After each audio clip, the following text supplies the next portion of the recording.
today's event, today's session. Thank you. আমি অনুষ্ঠানটি শুরু হওয়ার আগে ছোট্ট একটুখানি গিফট দেবে আমাদের রচিসা। এসে তুমি একটুখানি আমাদের রচিসা কোথায় গেল? রচিসা ঢুকে গেছো, তোমাকে বলেছিলাম সাইডে যে সাইডে আছো সে এসো। তোমার নাম কি বলো? এসো আমাদের ম্যাডামকে একটুখানি এটা একটু তোমার নাম বলো। তোমারই একটুখানি আমাদের ম্যাডামকে প্রণাম করো, প্রণাম করো।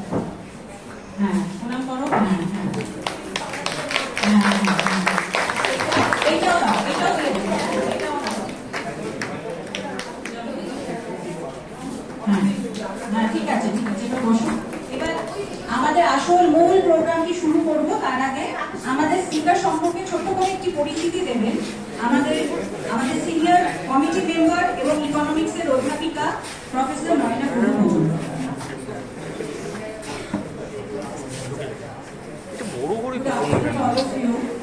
Thank you all for being present here. It's a great pleasure for me to introduce our respected, esteemed speaker, Mrs. Shri Ghotam Nuhuri, who will talk about embracing LGBTQAIA+. This is a subject which it's high time that we all be very aware of this subject. So we have to know about it. We know half-heartedly of this, so we have to know about it. Mrs. Ghotam is an actress, a social worker, and a member of Transgender Welfare Board. She is also a founder member of CROI, a non-government organization. Mrs. Ghotam is the first trans woman in West Bengal to be legally married to her long-time partner, Mr. Sanjay Nuhuri, and also got that marriage registered. She is the first one in West Bengal. It was a traditional Bengali wedding, shattering all gender stereotypes. She is a successful trans woman and a proud mother with a new life, a new identity. In 2019, she was again in the news. She became the first trans woman actress to make her debut in Ram Kamal Mukherjee's film Season's Greetings. It was not only an individual achievement, but she became a torchbearer, inspiring many such trans actors to break the social taboos and the gender stereotypes. She also played a key role in the Telugu film Shyam Singh Roy in 2021, co-starring with the South superstar Noni. Okay, it's Nani. Here we have her today. She has agreed to spend some time with us and sharing her experiences throughout these years. Today, our guest will be in conversation with our teacher, Dr. Sritikona Chakraborty, who of course needs no introduction. So here goes the session. Thank you, Nayani. Now I will call upon Dr. Sritikona Chakraborty in the class and will request our principal and our IQAC coordinator to please take the seats. Principal.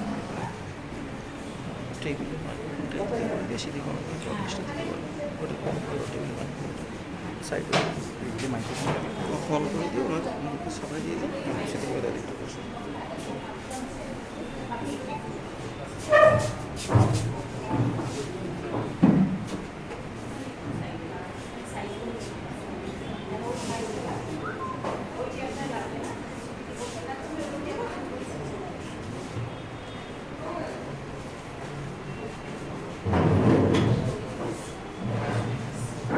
So we start our session. I hope you will all be quiet and put your mobiles off and you can enjoy and listen and very carefully listen to the session.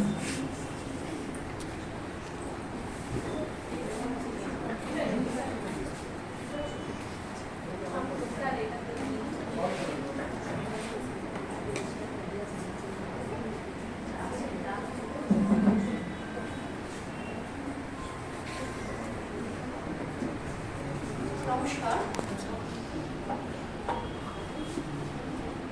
Hello, নমস্কার।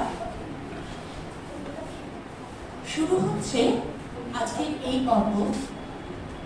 আমাদের অতিথি বক্তা শ্রীমতী শ্রী ঘটক মুন্ডি, ওনার পরিচয় ইতিমধ্যে আমরা পেয়ে গেছি। কিছু প্রশ্ন LGBTQ সম্পর্কে তোমাদের মনে কখনো কখনো নিশ্চয়ই দেখা যায়। তো আজকে আমরা আমাদের এই কথোপকথনের মধ্য দিয়ে কিছু অজানা কথা, ভাবনা বা যে ভাবনাগুলো হয়তো বা কিছুটা কুয়াশায় মেশা, সেগুলো তোমরা পরিষ্কার করে নিতে পারো। রবীন্দ্রনাথের একটা গান আছে, উনি তো সর্বত্র আছেন, যেখানে উনি বলেছেন যে পথে যেতে হবে সে পথে তুমি একা, নয়নে আধার রবে ধ্যানে আলোক রেখা। একজন মানুষ যখন ভেতর থেকে অনুভব করেন যে আর পাঁচজনের মতো তিনি নন, সকল লোকের মাঝে বসে আমার নিজের মুদ্রা দোষে আমি শুধু হতেছি আলাদা, জীবনানন্দ দাশ বলেছে। সেই আলাদা হওয়াটা কতটা কঠিন, সেই চলার পথটা কতটা যন্ত্রণা, এবং সেই যন্ত্রণা উত্তীর্ণ দিন কিভাবে আমরা সেই আলোক রেখাকে ধ্যানে সেই আলোক রেখা, আলোক বিন্দু থাকলে তবেই এগোনো যায়। আজকে আমরা সেই কথাগুলো আমরা আরো ভালো করে জানবো শ্রীনিবাস থেকে। তো শুরু করি আমাদের প্রশ্ন।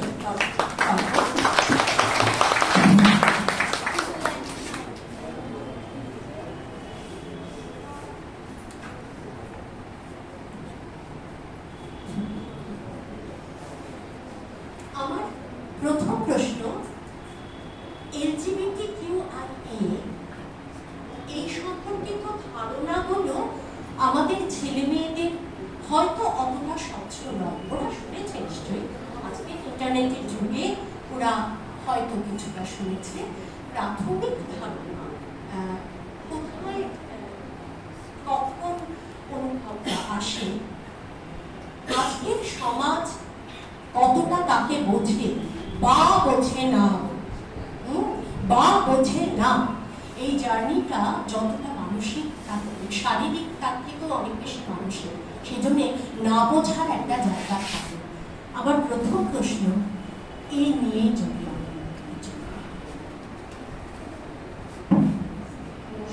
আমি প্রথমেই আমাদের প্রিন্সিপাল ম্যাম পাপিয়া চক্রবর্তী ম্যামকে অনেক প্রণাম জানাই, সঙ্গে স্মৃতিকলা ম্যাম,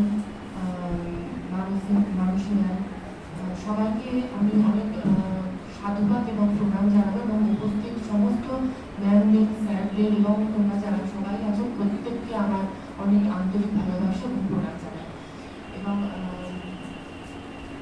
আজকের এই যে অনুষ্ঠান, আমাদের যে আয়োজন করেছেন ম্যামরা, এটি যে বিষয়, সেই বিষয়টি হচ্ছে অত্যন্ত প্রয়োজনীয়, কিন্তু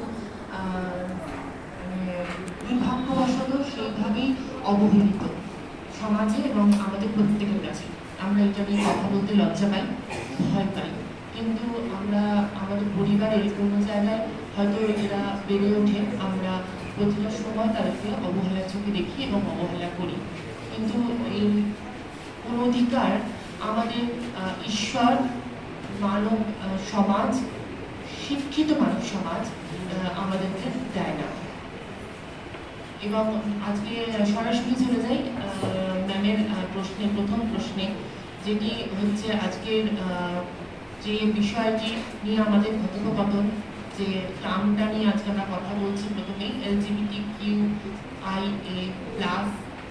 প্লাস প্লাস আরও আছে। তো সেই সব নিয়ে যে কথা বলছি তার একটা মোটামুটি একটা ধারণা। একটু আমাকে যদি হাত তুলে আপনারা মোটামুটি জানান যে কারা কারা এই টার্মটা ফুল ফর্মগুলোতে অবগত এবং কতটা অবগত, মানে পুরো ব্যাপারটা কি প্রশ্নভাবে জানেন, তারা একটু প্লিজ হাত তুলুন। কারা কতজন জানেন, কতজন প্রথমে জানেন, কতজন হাত তুলুন।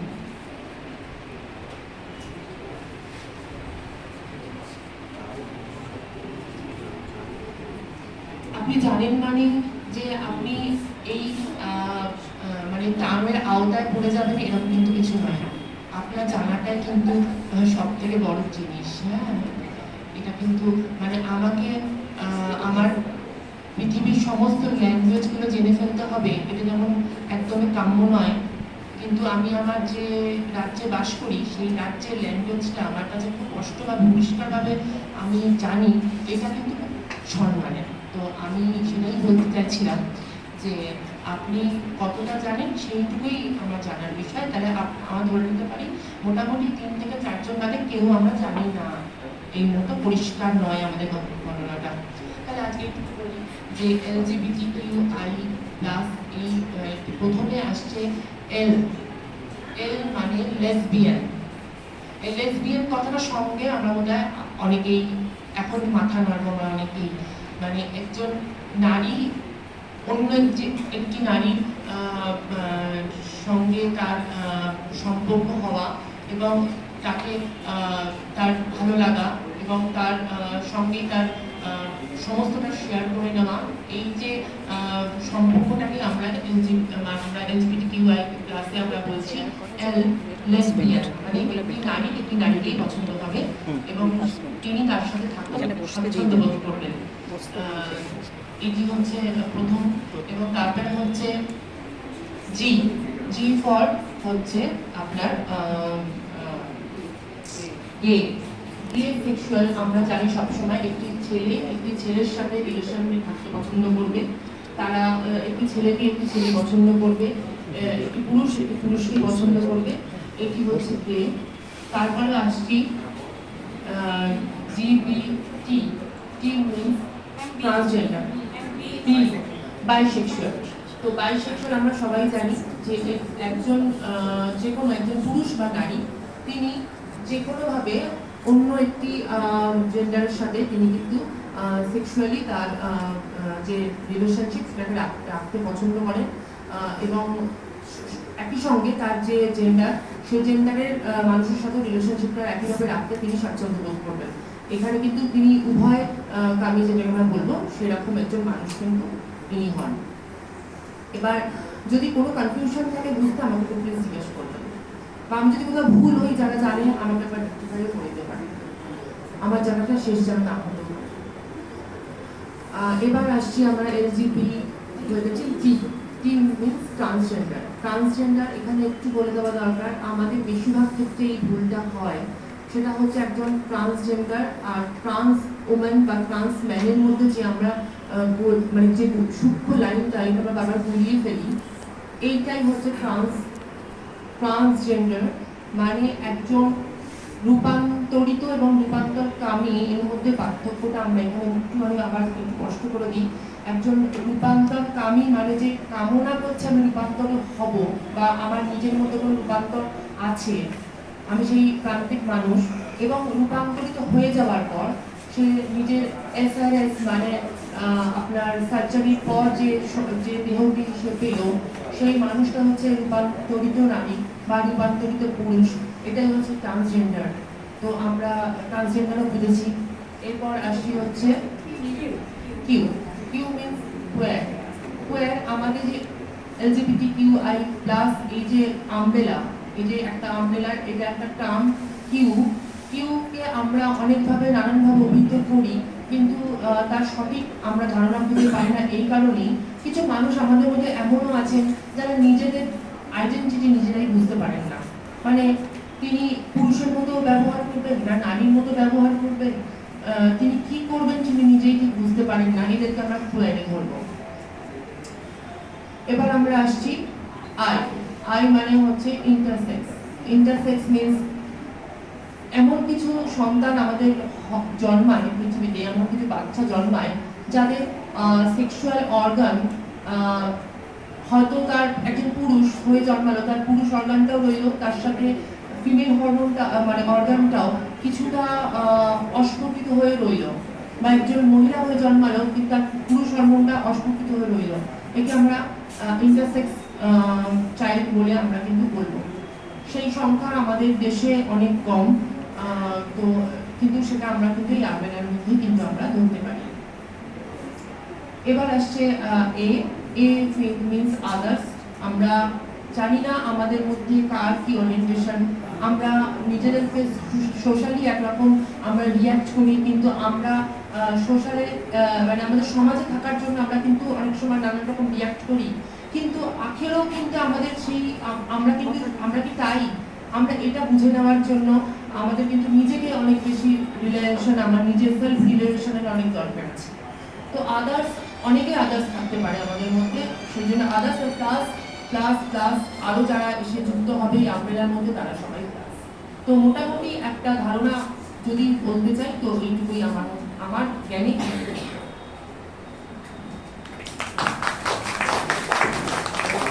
পরের প্রশ্ন,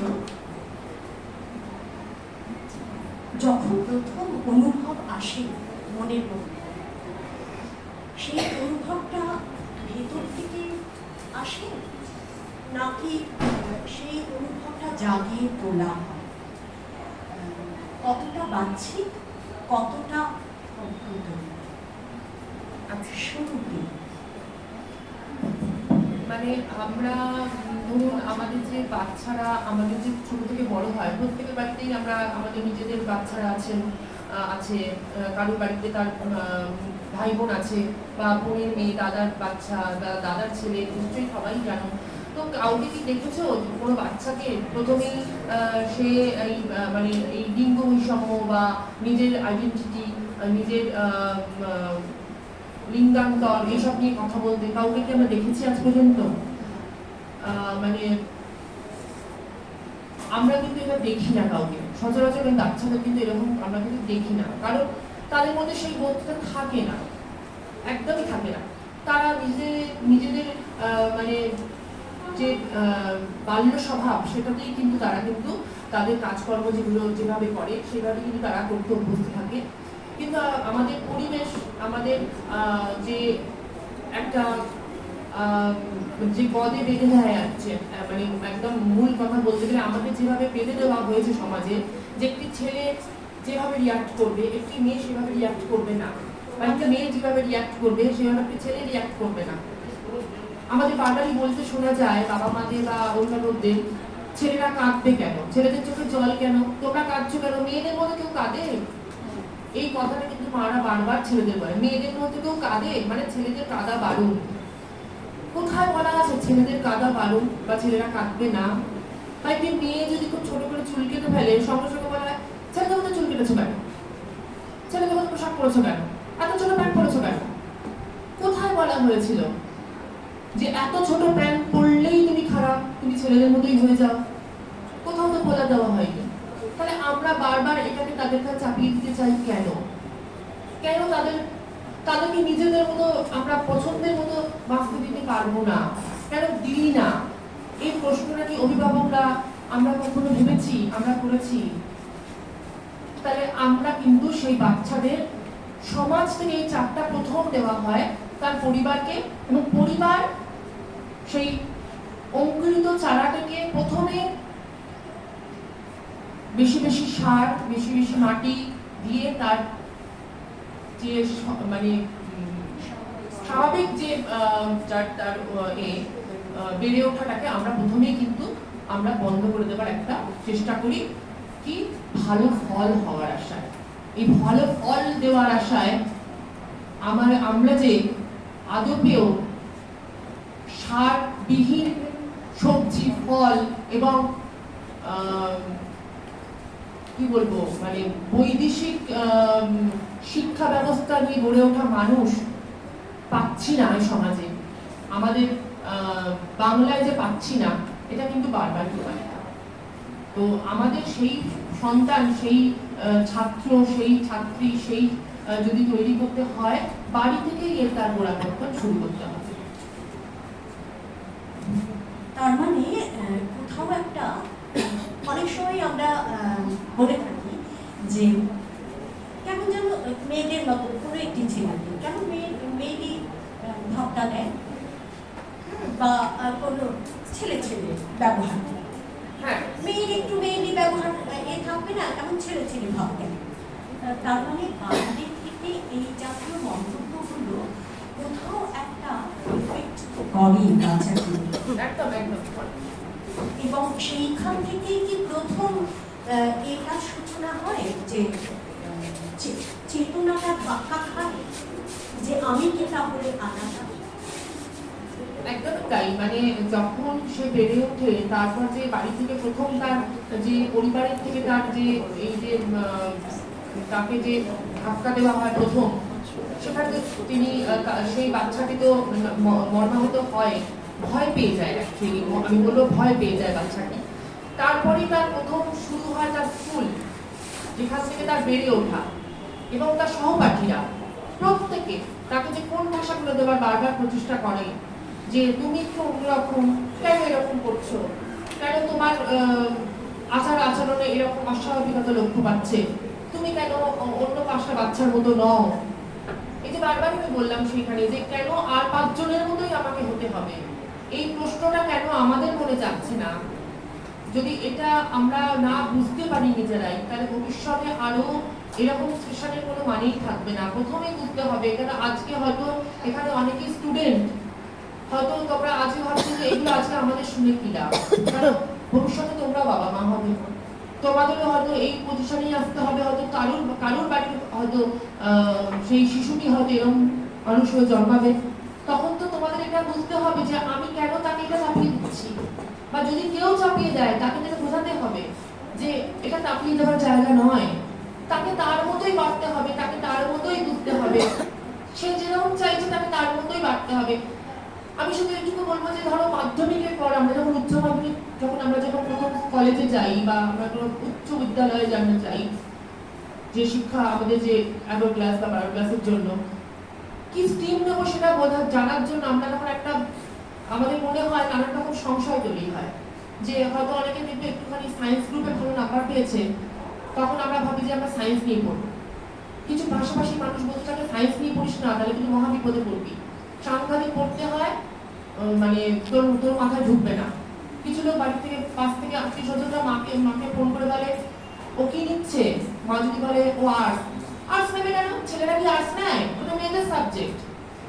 ঠিক ব্যাপারটা এরকম, মানে আপনাকে তোমাকে তোমার মতো কিছুতেই তুমি যদি মনে করো না এরপর থেকে আমি রবীন্দ্রভারতীতে নাচ নিয়ে পড়বো, কলা ভবনে আমি ভর্তি হব, সঙ্গে সঙ্গে বলা হবে তুই কি মেয়ে নাকি যে কলা ভবনে ভর্তি নাচ নিয়ে পড়বি বা তুই মিউজিক নিয়ে পড়বি, এটা কি তোর সাবজেক্ট নাকি?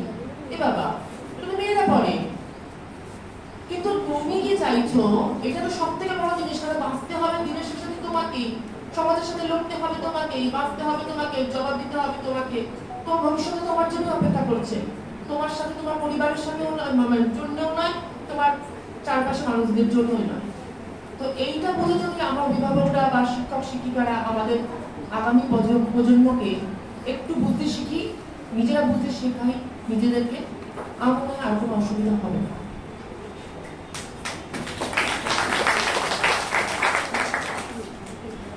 যখন প্রথম অনুভব আসে যে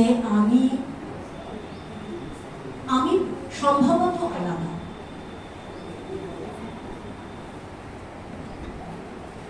তখন পারিবারিক সমর্থন কিভাবে পাওয়া যায় নাকি সেই পাওয়াটাও কঠিন হয়? আমরা এখানে রাইটস নিয়ে প্রশ্ন করতে আমাদের আলোচনা, তো শুরুটা তো ভাব থেকে হয়, তো সেইখানে কি সেই পরিসরটা দেওয়া হয়, কতটা কঠিন সেই পথ চলা? দেখুন, আমার এই 2015 থেকে আজকের এই যে এনজিওর যে পথ, আমি 2015-এ প্রথম এনজিও করেছিলাম। তারপরে আমার কাছে একাধিক কলকাতা এবং জেলা স্তরে নানান রকম আমার কাছে অভিজ্ঞতা, তার হিস্ট্রি, তার নানান রকম প্রচুর বাচ্চারা আমার কাছে এরকম ফোন আসা, তাদের অভিভাবকদের নিয়ে আসা। আমি যদি 100টা তার মধ্যে ধরি, তার মধ্যে 80খানা না, আর 20খানাও বলবো না, 90খানা না, 10খানা হ্যাঁ। মানে হ্যাঁ না বললাম কেন, তারা বুঝতেই প্রথমে চেষ্টা করেন না যে আমার বাচ্চাটার সমস্যাটা কোথায়। এই সমস্যাটা কোথায় এটা যদি না বোঝা যায় তাহলে তো আমরা সবটাই ভুল হয়ে যাচ্ছে। মানে আমরা যেভাবে মানে আমি বলি যে আমরা যেভাবে বলতে শিখেছি, ভাবতে শিখেছি, আজকের প্রজন্ম যে সেটাই বলবে, সেটাই ভাববে, সেটাই করবে, আমি তার জন্য একটু পাল্টাবো না, এই ভাবনাটাই তো প্রথমে ভুল। মানে আমাকেও তো যুগের সাথে পাল্টে ফেলতে হবে। মানে আফটার কোভিড আমরা যেভাবে স্বাচ্ছন্দ্যে সবকিছু করতাম, আজকে কি বিফোর কোভিড আমরা কি সেরকম করতে পারি বা করি? আমরা কোনো জায়গায় আমাদের মধ্যে একটু ভয় তৈরি হয়েছে তো ম্যাম। আমরা কোথাও হলে বেশি স্যানিটাইজার করে নিই, হয়তো ভীষণ গ্যাদারিং, সেখানে একটুখানি যারা হয়তো একটুখানি মানে এজের দিকে যাচ্ছে তারা একটু মাস্ক পরে নেওয়ার চেষ্টা করি। কারণ আমরা ভাবি যে একটু জ্বর বেশি দিন স্টে করলেই আর আমি কোভিডের এখন কিন্তু রিয়াকশনটা যায়নি, ওটা কিন্তু আছে। দেখেছো কেমন কাশিটা যাচ্ছে না? 1 মাস হয়ে গেল কাশি যাচ্ছে না। তারপর বলুন তো কি খাবো? আচ্ছা আমরা কি আবার কি ওই ইনহেলারটা চালু করবো? তার মানে আমাদের কোনো সুপ্ত জায়গায় কোনোভাবে ওই ভয়টা কাজ করছে।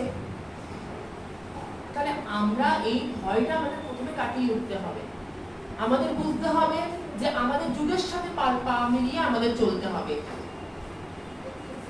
এটা কিন্তু কোনো ফরেন ইম্পোর্ট জিনিস নয়।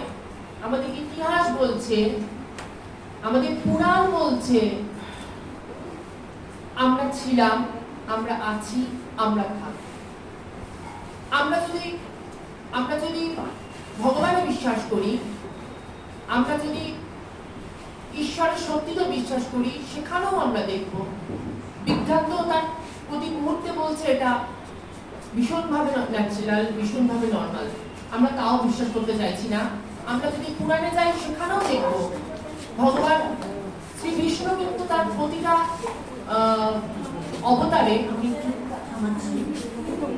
এই আমি ছেলে মেয়েদের অনুরোধ করবো, তোমাদের জন্য এই সভার আয়োজন, সভার মাঝখানে উঠে সভার স্পিরিটটাকে নষ্ট করতে হবে। হ্যাঁ প্লিজ। তার প্রতিটা অবতারে কিন্তু তার কিন্তু আজকে যে এই আমাদের আমরা কি আচরণ করব তার কিন্তু ছাপ কিন্তু তিনি ছেড়ে গেছেন। সেটা কুর্ম অবতার হোক বা অর্ধতারেশ্বর অবতার, মোহিনী অবতার, যা বলতে পারি। তাহলে আমাদের পুরাণ কিন্তু বারবার বলছে, মহাভারত কিন্তু মিথ্যে নয়, সে প্রমাণ আমরা জানি। রামায়ণ মিথ্যে নয়, সে প্রমাণ আমরা জানি। আমাদের মহাকাব্যগুলো মিথ্যে হতে পারে না, কোনোদিনই হতে পারে না। সেখানেও কিন্তু আমরা এদের উপস্থিতি বারবার দেখেছি। তো সুতরাং এটা যখন আমাদের সভ্যতার একটি অঙ্গ, আমরা কেন সেখান থেকে বিমুখ হচ্ছি? আজকে পিঠ ঘুরিয়ে পালিয়ে যাওয়ার মানুষের মধ্যেও কিন্তু কোনো জায়গায় সুপ্ত অবস্থায় তা রয়েছে। সমাজের মুখে তারা ধরা পড়ে যাবে না বলে তারা কিন্তু মুখ লোকায়, আঁচলে, কখনো পিঠ ঘুরিয়ে পালিয়েও যায়। কারণ তারা জানে তারা আয়নাটার সামনে এসে দাঁড়াতে কোনোদিনই পারবে। তো আয়নার সামনে যদি আমরা না এসে আজকে দাঁড়াতে পারি, আজকে যে আন্দোলন সারা কলকাতায় চলছে, এমন আন্দোলনের মুখোমুখি আমাদের ভবিষ্যতে আবার হতে হবে, আরো ভয়ানকভাবে হতে হবে। তো বাস্তবকে আমাদের গ্রহণ করতেই। ম্যাডামের যে প্রশ্ন ছিল পরিবার থেকে খুব বেশি যে সাড়া পাওয়া যায় তা নয়। মারা সঙ্গ দিল, বাবারা কিন্তু দিতে চায় না। কারণ আমরা ভালো করে জানি পিতৃতান্ত্রিক সমাজে এটা কোনোভাবেই গ্রহণযোগ্য নয়, যেখানে একটি নারীকেই এখনো পর্যন্ত তার পূর্ণ স্বাধীনতা, পূর্ণ তার সম্মান আমরা দিতে পারি না।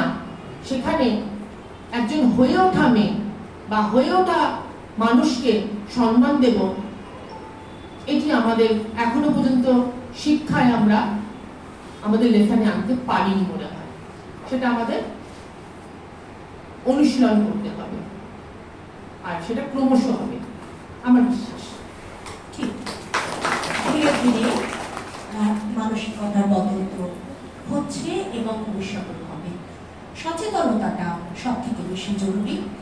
আর সহানুভূতি কেউ চায় না, সহমর্মিতাটা চায়। বুঝতে হবে একজনের মন আরেকজনের মন নিয়ে, নিজের মন নিয়ে। তো সেই জন্যই আমি প্রশ্ন রেখেছিলাম যে সংকট যেটা সেটা কতটা, যতটা শারীরিক তার থেকে বেশি তো অনেকটাই ইমোশনাল। ইমোশনাল। তো সেই জার্নিটা সামলানো তো বেশ কঠিন। পরিবার থেকে যদি সেভাবে সমর্থন না পাওয়া যায় তখন ছেলে মেয়েরা কি করে? এরকম কি কোনো আশ্রয় আছে? সরকারি বেসরকারি কোনো সংস্থা এভাবে কি কোনো সাহায্য বা কোনো প্ল্যাটফর্ম কিছু পাওয়া যাচ্ছে? দেখুন, ব্যাপারটা হচ্ছে যে আমরা পরিবার থেকে তো কোনোভাবেই সাহায্য আমরা সেভাবে প্রাথমিক স্তরে তো একদমই পাওয়া যায় না, একদমই পাওয়া যায় না। প্রথমত তো তাদের বুঝতেই চাওয়া হয় না তারা কি বলছে, তারা কি চাইছে, তারা কতটা এটার জন্য প্রস্তুত মানসিকভাবে, সেটাই প্রথমে বোঝা যায় না। এবং প্রত্যেকে যে তার শরীরটাকে চেঞ্জ করে ফেলবে তাও তো নয়। সেটা তো আমাদের আলোচনা প্রথমেই এসছে যে অনেকেই তো আছে যারা তাদের এই শরীরটাকে চেঞ্জ করতে চায় না। কেন এই ট্রান্সের মধ্যেই তো আছে যে ট্রান্সজেন্ডার তো সবাই নয়, ট্রান্স তো সবাই হচ্ছে না। অনেকে তো আছে যে আমি আমার আইডেন্টিটিটাকে রেখেই আমি আমার যে মন যেটা চাইছে সেরকমভাবে রিয়াক্ট করব। তো সেটাই বা অন্যায় কোথায়? মানে আমরা তো সবসময় জানি যে এটা একটা খোলস, সে তো সর্বসময় সত্যি। মানে সোলটাই তো, এটাই তো তার মানে আমাদের এটাই তো মানে অবিনশ্বর। ভগবানও বলছেন, শ্রীকৃষ্ণ গীতাতেও বলছেন, বারবার এটা উঠে আসছে যে আমাদের হৃদয় হচ্ছে মানে আমাদের যে সোল মানে আত্মা, সেটাই হচ্ছে অবিনশ্বর। তো আত্মা যখন সাড়া দিচ্ছে আমি এই খোলসটা পছন্দ করছি না, আমার এই জামাটা পরতে পছন্দ নয়, আমাকে 4 নম্বর পায়ে 4 নম্বর পায়ে 2 নম্বর চোখে ঢুকিয়ে দেওয়ার মতো, সেই খোলসটা যখন আমার কাছে একদমই পছন্দ নয়, তাহলে কেন সেই খোলসটাই আমার রাখা? এইটুকু পছন্দ, মানে এইটা আমার কাছে খুব সমস্যার। মানে এখন এই মানে বিজ্ঞানের প্রযুক্তিতে আমরা এখন দেখতে পাচ্ছি, আগে এটা আমাদের কাছে অধরা ছিল, স্বপ্নের মতো লাগতো। আমার নাকটা ব্যাকা, আমি নাকটা ঠিক করে ফেললাম। আমার জলাইনটা খুব হাই, মানে চিকবোনটা খুব হাই নয়, আমি একটু হাই চিকবোন করে ফেললাম। আমার ফোরহেডটা মনে হচ্ছে খুব হাই, আমি একটু ফোরহেডটাকে করে ফেললাম। আমার হেয়ার এক্সটেনশন করে ফেললাম। আমার পায়ের টোটা হয়তো মনে হচ্ছে একটু আমি একটু ঠিক করে ফেললাম। মানে এই যে প্রযুক্তির মানে সাহায্যে মানুষ করেছেন, তাহলে আমার যদি মনে হয়ে থাকে যে আমার দেহটা আমার কাছে একটা বার্ডেন, আমার ভালো লাগছে না আমার শরীরটা বইতে, তাহলে আমার এটাকে চেঞ্জ করে ফেলতে অসুবিধা কোথায়? এটা অসুবিধা হওয়ার কি কারণ আপনাদের? কেন হবে? কোনো কারণ নেই তো। আমি তো সেই মানুষটা একই রইলাম। তাহলে কি বলতে চাইছেন আমার শরীরটা নিয়ে আপনাদের সমস্যা? মানে আমার শরীরটাই একমাত্র আপনাদের আকাঙ্ক্ষার জায়গা? এটা তো হতে পারে না। তো এই ব্যাপারটা যতক্ষণ মানে বাড়ির লোক বোঝে তার অনেক দেরি হয়ে যায়, তখন সেই বাচ্চাটি হয়তো অবহেলিত হয়ে কোনো বিপদগামী হয়ে সে কোনো অপরাধমূলক কাজে লিপ্ত হয়ে যায়। কারণ বাড়িতে প্রথমত অবহেলার সম্মুখীন, পরিবার থেকে কোণঠাসা, যে স্কুলে যায় সে স্কুলে টিচারদের কাছে বকা, তার অবহেলা, আস্তে আস্তে ঠাই হয় ক্লাসের ফার্স্ট বেঞ্চ থেকে একদম লাস্ট বেঞ্চে, পড়াশোনা অমনোযোগী হয়ে যাওয়া, সহপাঠীদের সহযোগিতা না পাওয়া, তাকে নানানভাবে কোণঠাসা করে দেওয়া, তাকে নানানভাবে অত্যাচার করা মানসিকভাবে, সে আস্তে আস্তে মানসিক ডিপ্রেশনে চলে যায় আমরা বলতে পারি। তো মানসিক ডিপ্রেশন আমরা সবাই জানি আজকের দিনে আমরা প্রত্যেকেই কোনো না কোনো জায়গায় মানসিক ডিপ্রেশনে ভুগি। তো এই মানসিক, আবার এটাও একটা পয়েন্ট ম্যাম, আমি কাউকে যদি খুব ভালোভাবে বলতে মানে আমি নিজেও এটা দেখেছি, যদি আমি কাউকে বলি যে আপনার একটু কাউন্সিলিং বা তোমার একটু কাউন্সিলিং সঙ্গে সঙ্গে আমাকে একদম সেই বিষধর সাপের মতো ফোঁস করে উঠবে, কেন আমি কি পাগল? মানে আমাদের প্রত্যেকের যে একটা কাউন্সিলিং এর দরকার থাকে, সেটা নিজেরাও আমরা করে ফেলতে পারি কোনো জায়গায়। এটা আমরা বিশ্বাসই করতে চাই না, মানে আমরা কোনোভাবেই আয়নার সামনে দাঁড়াতেই চাই না। প্রথমে কিন্তু আমাদের আয়নার সামনে দাঁড়াতে হবে বাবু, বুঝতে হবে যে আমাকে কোনটা ভালো লাগে, কোনটায় আমি স্বচ্ছন্দ বোধ করছি। আমি সাজতেই পারি একটা বেনারসি পরে, কিন্তু সেটা কি আমাকে যায়? সেটা কি আমার এই এনভায়রনমেন্টের সঙ্গে সামঞ্জস্য রেখে আমি করতে পারবো?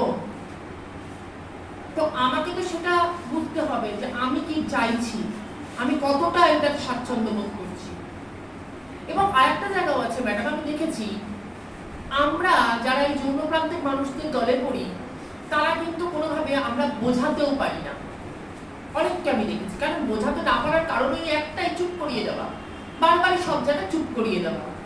এই তুমি চুপ করো, তুমি ভালোবেসে বোঝো না, তুমি তো ওরকম, তুমি কি বুঝবে, তোমার তো কোনো জ্ঞান বুদ্ধি নেই, ও বড় হয়নি, ও নাচে তো ওই জন্য একটু মেয়েলি, আরে ওর ছেলেদের ওই ছোট থেকেই ওর দাদা ভাইদের সাথে খেলে খেলে ওরকম কেমন একটা বেটা ছেলে বানা হয়ে গেছে।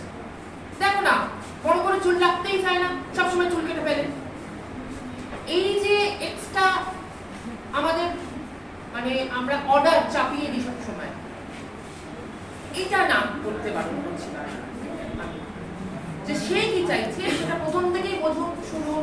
সে যদি বল খেলতে পছন্দ করে বল খেলুন, তাকে পুতুল দিয়ে খেলতে হবে, তাকে রান্নাবাটি নিয়ে খেলতে হবে, এরকম তো প্রথম জায়গায় কেউ লিখে দেয়নি যে আপনি রান্না করছেন বলে দিনের শেষে বাড়িতে গিয়ে আপনার মেয়েটিকেও বাড়িতে গিয়ে রান্নাই করতে হবে।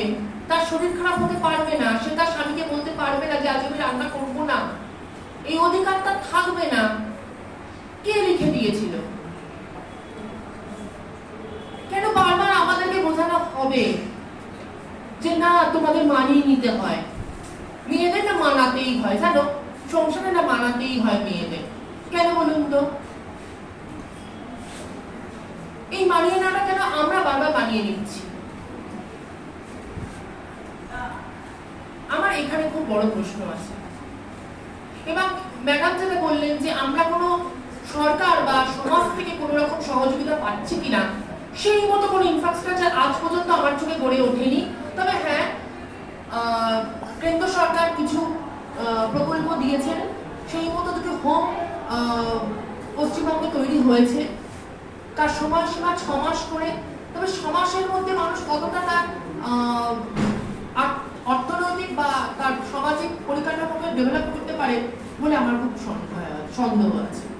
আমি জানি না তাতে কতটাকে মানে খুব বেশি মানে উপকৃত হন। তবে হ্যাঁ, রাত্রিবেলা হয়তো বের করে দিয়েছে, মানে একদমই থাকার জায়গা নেই, সেই সময় হয়তো কিছুটা সময়ের জন্য তার হেল্প হয়, সেটা কেন্দ্রীয় সরকার আমাদের বলেছে, তার জন্য আমি অনেক কৃতজ্ঞ।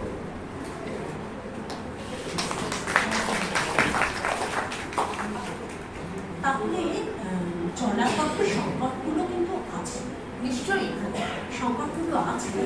তো তাহলে তো সব থেকে বেশি জরুরি যেটা মনে হচ্ছে সামাজিক সচেতনতা বাড়ানো।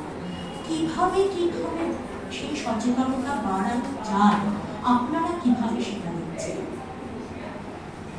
দেখুন, ব্যাপারটা হচ্ছে, আমি একটা কথা বলি, সংকট আমি যদি বলি, এই যে আপনারা বলছেন বা আমি বলছি বা সবাই বলছে এলজিবিটি, আজকে যেটা টপিক, যে LGBTQI কমিউনিটির এই সমস্যাটা, আমি বলবো না, এটা একটা সামাজিক সমস্যা।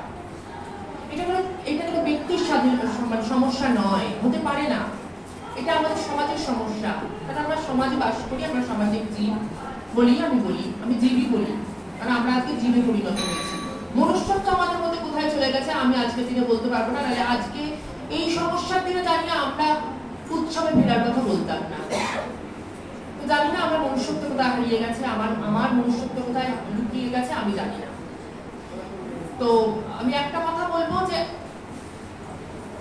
ডিফিকাল্টিস প্রতিটা মানুষের জীবনে আছে, সে নারী পুরুষ, একজন ট্রান্সজেন্ডার, ট্রান্সওমেন, ট্রান্সম্যান, জীবনের প্রতিকূল সমস্যা কিন্তু আছেই, এবং কে কিভাবে সেটাকে তার চলার পথে কতটা মসৃণ বা ভঙ্গুর বা কতটা বিপদগামী সেটা তো তার চলার তার মানে সেই বলতে পারবে, সেটা আপনি বলতে পারবো না। আমি বলতে পারি শ্রীকলা ম্যাম, আপনি তো পাশে বসে আছেন, আপনার জীবনটা কি সবসময় খুব স্মুথ?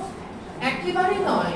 এই আজকে আপনার এত বছরের যে শিক্ষকতা জীবন, তাতে কত স্টুডেন্ট আপনার এসেছে এবং তাদেরকে যেভাবে আপনি তৈরি করেছেন, পড়েছেন, লিখেছেন, তাতে হয়তো কত জায়গা হয়তো আপনার ট্রান্সফার হয়েছে বা আমি সেটা জানি না কিভাবে আপনার জীবন, কিন্তু সবটা কিন্তু এতটা স্মুথ থাকে না। আমরা যখন একটা বড় চেয়ারে বসে কথা বলি, সেই চেয়ারে বসার জন্য অনেক রাস্তা কিন্তু আমাদের পেরোতে হয়। তাই আমার মনে হয় কারোর জীবনটা খুব স্মুথ নয়, তবে হ্যাঁ, নিজের সাথে নিজের লড়াই, পরিবারের সাথে লড়াই, সমাজের সাথে লড়াই, তারপরে এই জায়গায় আসা, এটা আর 5 জনের থেকে অনেক বেশি কঠিন। তবে কঠিন সবারই ছিল। ঠিক কথা।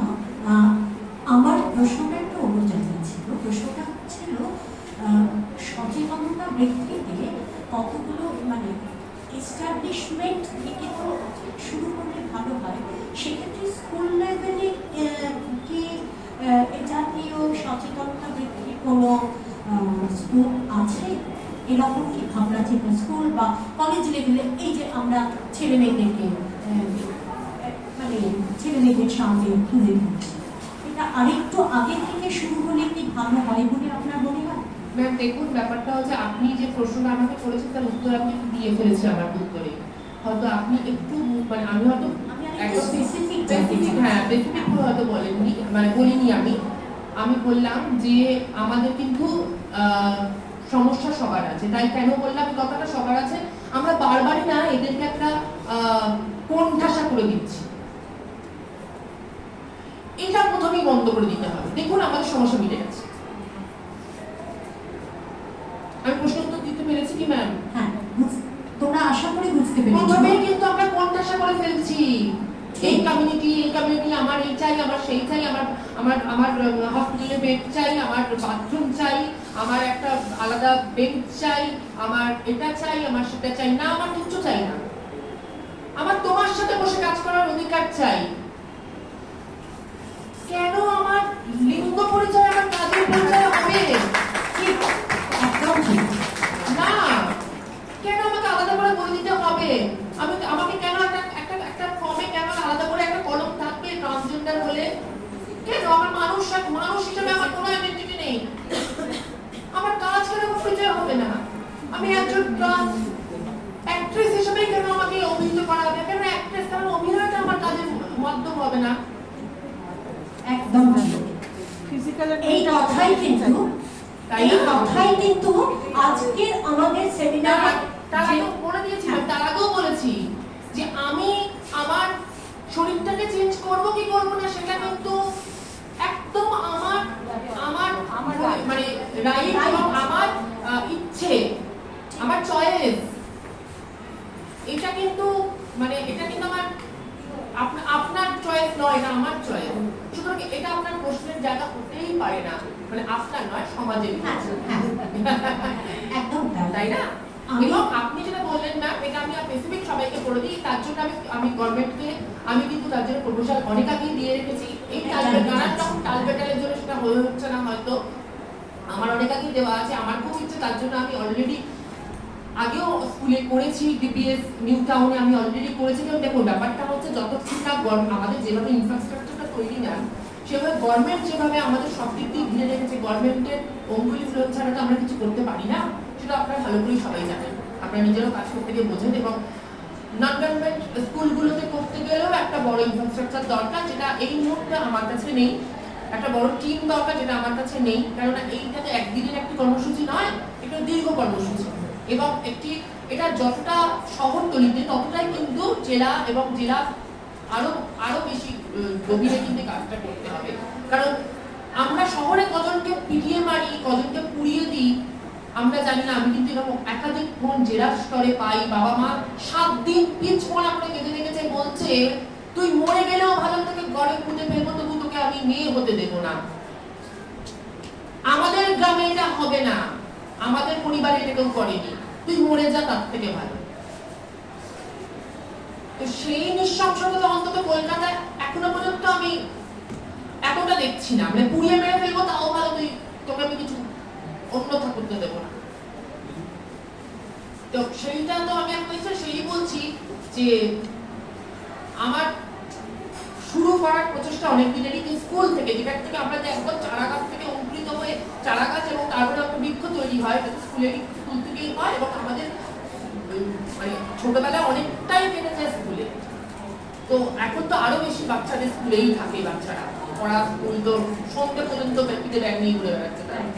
তো সেখান থেকে যদি আমরা প্রথমেই এটাকে তৈরি করতে পারি, আমার মনে হয় অনেক বেশি। এবং বাবা মা তো তার সাথে আমরা যদি কিছু এই শিক্ষা ব্যবস্থার মধ্যে আনতে পারি। আর আমরা একটা কথা বলি, হয়তো আপনার প্রশ্নের পরেরটা আসবেই, আমি আগেই বলে রাখি যে নালসা জাজমেন্ট 2014-এ আমরা কিন্তু অলরেডি এটা দেখে নিয়েছি।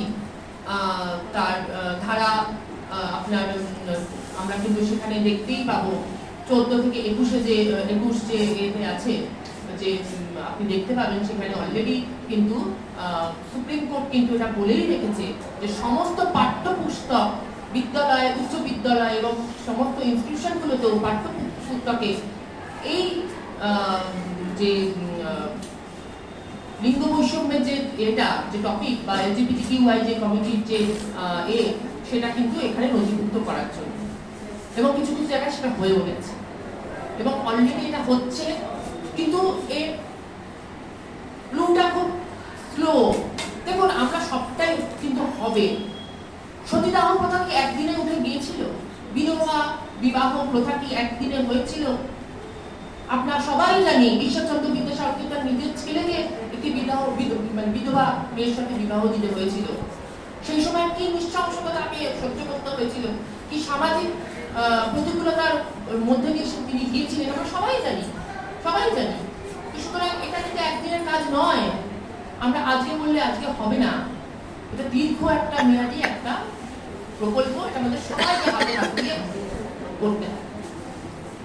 আমাদের আজকে শীর্ষকটাই তাই ছিল, এমব্রেসিং LGBTQIA রাইটস। এমব্রেসিং, সেখানে আমাদের সকলকে একযোগে একসঙ্গে যাতে আমরা পরস্পরের কাঁধে হাত দিয়ে চলতে পারি। হ্যাঁ, তো সেখানে আমার পরবর্তী প্রশ্ন, শেষের দিকে আমরা চলে এসেছি। আপনার ব্যক্তিগত যাত্রাপথ সেটাও তো বোঝাচ্ছিল, সেই কথা কি দু একটা কিছু বলবেন, আমাদের সঙ্গে শেয়ার করবেন? নিশ্চয়ই। মানে আমাকে যখন ট্রান্সজেন্ডার বলে গালাগাল দেওয়া হয়, তখন আমি নিজে নিজে খুব উৎফুল্লিত হই। কারণ আমার বিশ্বাস, আমি অনেকবার ইন্টারভিউতে বলেছি, অনেকে দেখবেন, হয়তো দেখে থাকবেন, যে আমি কি বিশ্বাস করি মনে প্রাণে ভগবান তাকে সেই যুদ্ধ করার শক্তি তার মধ্যে দেন, তবেই সেই যুদ্ধতে তাকে নামান। তিনি জানেন সেই সৈনিকটার মধ্যে সেই যুদ্ধ করার ক্ষমতা আছে, এবং আমার মধ্যে সেই ক্ষমতা ছিল নিজেকে প্রমাণ করার। তাই আজকে আমি এখানে আর আপনি ওখানে। আমি কোনোদিন কোনোভাবেই লজ্জিত হই না যখন আমাকে এটা বলে কেউ গালাগাল না। গালাগাল শুনুন, আমি একটা কথা বলি ম্যাম, আমি না এই স্কুলে তো এই ভাষাগুলো প্রয়োগ করতে পারবো না ম্যাম। এইটুকুই ম্যাম, আমি তো এই ভাষাগুলো এখানে প্রয়োগ করতে পারবো না। কেন, এটা তো সেই মঞ্চ নয় ম্যাম। ঠিক ঠিক। প্রচুর নোংরা কথায় কিন্তু আমাদের অভিভূত করা হয় প্রতিদিন, আজও। অন্তত ন্যূনতম এইটুকু মানে এইটুকু সম্মান তো আমরা সমাজের থেকে, মানুষের থেকে আশা করতেই পারি না ম্যাম? অবশ্য করে একজন মানুষের কাছ থেকে একজন মানুষের মানে মানে মানে বিড়ম্বনার আপনাকে আমি বলি, আমি সেদিকে স্মৃতিকলা বাক্য রাখতে বলছিলাম, যখন আমি ট্রান্সজেন্ডার ছিলাম, মানে একজন শরীরে একজন পুরুষ ছিলাম, মনে একদমই নয়, এবং সেখানে আমি থাকতে পারছিলাম না, আমার বদ্ধ খাঁচার মতো লাগছিল। তখন কিন্তু বেশ মানুষ আমাকে তাড়িয়ে তাড়িয়ে চাটনির মতো উপভোগ করে খাচ্ছিল, সুন্দর দিচ্ছিল। কিন্তু কেন, তারা জানতো এরা না সমাজে থাকে, নাচে তো মেয়েলি, কেন কারণ আমি ছোট থেকে মমতার সঙ্গে ব্যালেট থেকে ডান্স করতাম। এখন সম্প্রতি কর্মীশন করা কাকুনের কাছে আমি ডান্স করি। তো আমার তো আমি যেহেতু মুদার ডান্স করতাম, আমি নাচ করতাম। ও নাচে তো, এবং এটা কিন্তু সবার দেখবেন অনেককেই বলা হয় গান করে তো ওই জন্য গলাটা কেন খেনখানে মেয়েলি হয়ে গেছে। কেন বলুন তো ম্যাম, একটা বলি, কেন মেয়েলি এই কথাটা বলে শুনতে হবে বারবার? পুরুষালী এই কথাটা শুনতে হবে বারবার? এটা তো গালাগাল, এটা তো গালাগাল। আপনার মনে হয় না মেয়ে ছেলে বলে গালাগাল দেওয়া হয়? একদম আগে পার্সন ঠিক কথা। তারপর জেন্ডার। হ্যাঁ, দিস ইজ দ্য একদম। Right way and right path. তো আমার কিন্তু গালাগালি লাগে, সব গালাগালি লাগে। যাই হোক, পথ চলাটা কঠিন ছিল এবং সামনের আগামী দিন হয়তো কঠিন, আরো কঠিন, যাতে আরেকটু সহজ করা যায়। আমাদের এই আগামী প্রজন্মটা আপনার সামনে বসে আছে, আপনি তাদেরকে কি কিছু বলবেন? প্লিজ বলুন কিছু। দেখুন, আমার ম্যাম মনে হয় কি আমরা যে টার্মসটা হয়তো ওরা ভালো করে সবাই জানে না বলে হাত তুলতে পারলো না, বা অনেকে ভয় তুললো না, অনেকে চলে গেল, যাই হলো। তবে আমার মনে হয় যে আমার থেকে ওরা আজকে অনেক বেশি বোঝে। তবে বোঝাটা, আমি তোমাদের একটা কথা বলি, বোঝাটা একটু ঠিকভাবে বুঝো। সবাইকে বলছি, এই যে একটা কথা বললাম, একটা ট্রান্সজেন্ডার আর ট্রান্স উমেনের মধ্যে একটা বিস্তর পার্থক্য থাকে, সেই পার্থক্যটা একটু বুঝতে শেখো। কি পার্থক্য? আমরা কত গুগল পড়াশোনা করছি, আমরা কত ইউটিউব পড়াশোনা করছি, আমরা কত ফেসবুক পড়াশোনা করছি, আমরা কত ইনস্টাগ্রাম পড়াশোনা করছি। আমরা বই ঘাঁটছি না, আমাদের থরলি পড়তে শিখছি না, যেটা আমাদের খুব দরকার। ওই একটা নোটস নিয়ে পড়ে নিলেই হয়ে যায়। ওই ম্যাডামের কাছে একটুখানি ভালো ভালো কথা বলবে, ম্যাডাম আমাকে বলে দেবে। একটু সাজুগুজু করে যাই তো আমি স্কুলে, আমি দেখতে সুন্দরী, স্যারদের কাছে আমি একটু বেশি প্রেফারেন্স পাই। এগুলো না, এগুলো হয় না, এগুলো হয় না। জীবনে চলতে গেলে তোমার যদি ভবিষ্যৎটাকে তোমার সুদৃঢ় করতে হয়, তোমার নিজের ভবিষ্যৎ মানে তোমার আগামী প্রজন্মকে, তাহলে তোমাকে শিখতেই হবে। শেখাটা আমি আলাদাও বলেছি, প্রথমেই বলেছি আমার দেশের এতগুলো ভাষাকে আমাকে শিখে বলতে হবে এমন নয়, কিন্তু যেটা শিখবো সেটা পরিষ্কার ভালো করে শিখবো। মানে একজন ট্রান্সজেন্ডার মানে একটা ভিডিও দেখে ফেললাম, মানে একজন জামা খুলে হঠাৎ করে ছেলে, সে হঠাৎ করে একটা ফলস চুল পরে একটা মেয়ে হয়ে গিয়ে একটা নিচে একটা ভিডিও করে ফেললে আমি ধরে ফেললাম আচ্ছা এই ট্রান্সজেন্ডার না। ব্যাপারটা এরকম নয়। মানে ওটার সাথে এটার একটা অনেক বড় ডিফারেন্স আছে। যেমন আমরা সবসময় ভাবি লাক্স মাখলেই শ্রীদেবী ফর্সা হয়েছিল, মানে কোলগেট দিয়ে দাঁত মাখলেই আমার দাঁতগুলো সবসময় চকচকে হবে না। ওটাও ব্র্যান্ডিং এর জন্য কাজ করেছিল, ও জীবনেও লাক্স গায়ে দেয় না, তার গন্ধ কিনাও সেটাই ও জানে না। মানে সেরকম ব্যাপারটা, মানে তোমাকে বুঝতেই হবে ব্যাপারটা। মানে লাক্স আমি মাখবো, আমি কেন মাখবো? ও মাখছে বলে মাখবো তা কিন্তু নয়। লাক্সের কোম্পানির শ্রীবৃদ্ধি কিন্তু এই মানে শুধুমাত্র দেখবে ওদের কিন্তু সবসময় ট্রেন্ডি নায়িকাই তাদের ওদের মডেল, ওদের রোল মডেল সে। ওরা জানে, ওরা কিন্তু এখান থেকে এইভাবেই উঠেছে। কারণ আমরা জানি, আমরা এতটাই আমরা ফলো করি মিডিয়া, আমাদের জীবন এতটা মিডিয়া আচ্ছন্ন হয়ে রয়েছে, বাস্তবে মাটিতে আমরা একদমই পালতে পছন্দ করি না। আমি বলবো যে আমিও এই ইনফ্লুয়েন্সার থেকে দূরে নয়, আমিও তাই। তো সুতরাং তবুও ভাবতে চাইছি, কারণ যেটা আমাদের বুঝতে হবে তাহলে এইভাবে একটু বুঝে নিতেই হবে যে যদি আমি সেটাকে গুরুভাবে জানতে চাই, না হলে ওইভাবে করতে হবে। যখন তোমার ছেলে মেয়ে জিজ্ঞেস করবে মা এটা কে, বাবা বড় হলে জানতে পারবে, এখন চুপ করো, ওদিকে টাকাতে নেই। ওটা একটা মিনি হয় বলে আঁচল দিয়ে চোখটা ঢাকা দিয়ে বাড়ি নিয়ে চলে যেতে হবে। আবার তোমার ছেলেটি যখন একটা এরকম ট্রান্সমেটে নিয়ে আসবে, এটা বাড়ির বউ হতে পারে, ও বাচ্চা নিতে পারবে। যে বিড়ম্বনার কথা বলতে গিয়ে তখন কেটে গেল কথাটা। আমি সেই দিন থেকে আজকে বেশি ফেস করছি ম্যাম, বিয়ে হওয়ার পর আরো বেশি ফেস করলাম, নারী হওয়ার পর ফেস করলাম তুমি কতটা মেয়ে হয়েছে দেখাও। বিয়ে হওয়ার পর ফেস করলাম সংসার ভালো করে করতে পারবে তো? করে দেখাও। স্বামী তোমার আঁচলে বাঁধা থাকবে তো? দেখাও। বিয়ের 3 বছর ধরে না, বাচ্চা কোথায়? তাহলে মেয়ের কি হলি? যদি একটা বাচ্চা না দিতে পারলি। আমি 2015 আমি একটা ইন্টারভিউ করেছিলাম, সেখানে বলেছিলাম সম্ভবত জি বাংলার কোন একটা শোতে, নাহলে না কোন একটা বড় চ্যানেলেই আমি একটা ইন্টারভিউ করেছিলাম, সেখানে আমি বলেছিলাম যে আমার মতে মেয়েরা বাচ্চা হওয়ার মেশিন। সেই নিয়ে না একটা কমেন্টের ঝড় বয়ে গিয়েছিল, প্রচুর আমাকে সেই নিয়ে মানে আমার কাছে সেই মানে ঘাত প্রতিঘাত, মানে কেন বলেছেন, কোন কিভাবে, ছেলেদের থেকে মেয়েদের কিন্তু সেখানে বেশি ছিল। আজ এসে কিন্তু অনেকে এই কথাটাই বলছে, মেয়েরা কি শুধু বাচ্চা হওয়ার মেশিন? একটু খতিয়ে দেখবেন কথাটা। আমি ছেলেদেরকেও কিন্তু এখানে অনেক ছেলে পুরুষ বন্ধুরা রয়েছে, আমি তাদেরকে ছোট করছি না। আমার স্বামী একজন পুরুষ, আমার বাবাও পুরুষ, আমার ছেলে সেও পুরুষ। কিন্তু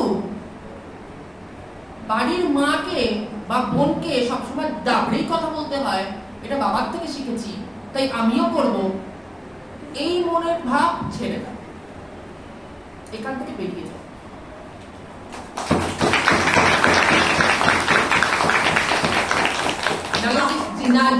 নালে যে তিলোত্তমা আজকে কলকাতা জুড়ে হচ্ছে, সেই তিলোত্তমা আমার ঘরে হবে।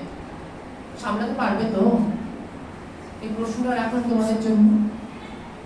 আগের দিন কথা প্রসঙ্গে আপনি বলছিলেন যে এই রূপান্তরিত হবার আগে রূপান্তরিত আমি তো হয়েছিলাম, কিন্তু আমি দেখেছি যে আমার আশেপাশের মানুষগুলো আরো বেশি রূপান্তরিত।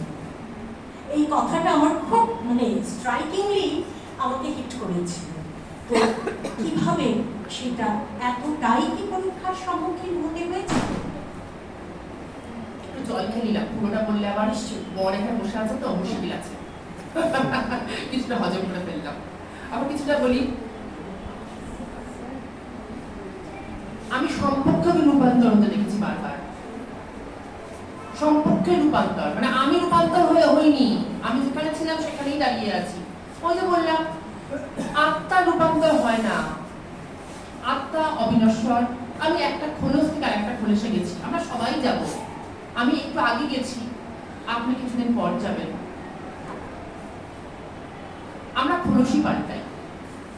আমার জন্ম আমি 2 বার পাল্টালাম, আপনার জন্ম আপনি 1 বার পাল্টাবেন, মানে আবার পরের জন্য চলে যাবেন। মানে একটা দরজা খুলে শ্রী রামকৃষ্ণদেবের মানে ভাষায় একটা ঘর থেকে আর একটা দরজায় প্রবেশ করা, সিম্পল, আর কিচ্ছু নেই, এইটুকুই। তো আমার এই জার্নিতে বারবার রূপান্তর হতে দেখেছি। কিরকম? মাকে রূপান্তর হতে দেখলাম, বোনকে রূপান্তর হতে দেখলাম, বাবাকে দেখলাম, পাশের বাড়ির কাকিমাকে দেখলাম, আমার দিদির বাড়িতে দেখলাম, তার শ্বশুর বাড়িতে দেখলাম।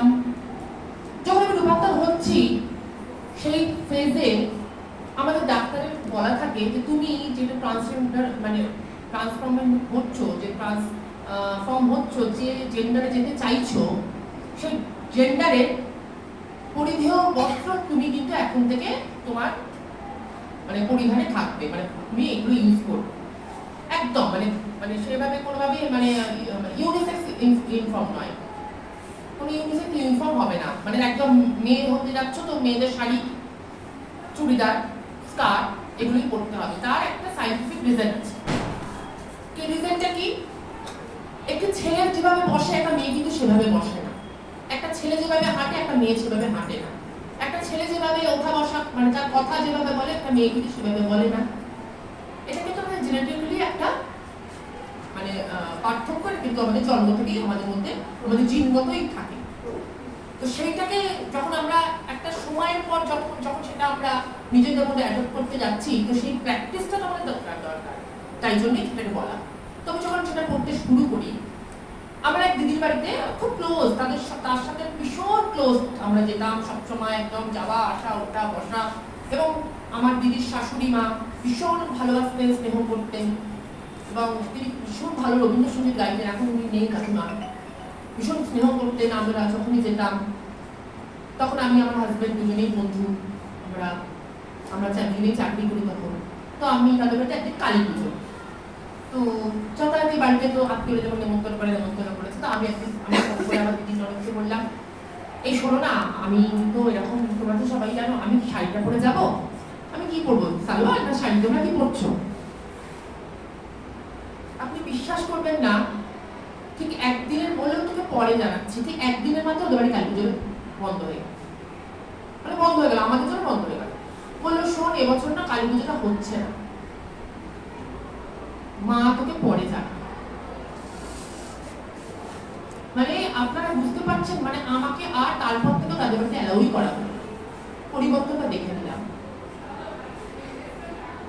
পরিবর্তনটা দেখে ফেললাম। আজও আমাকে যে জিমে যাই, সে জিমে গিয়ে এখনো পুরুষ চোখ আমাকে দেখে, জানতে চায় আমার ওই জিমের ওয়্যারটার নিচে আমার বক্ষ যুগল কি মানে ন্যাকড়া না চামড়ার, তাদের প্রশ্ন।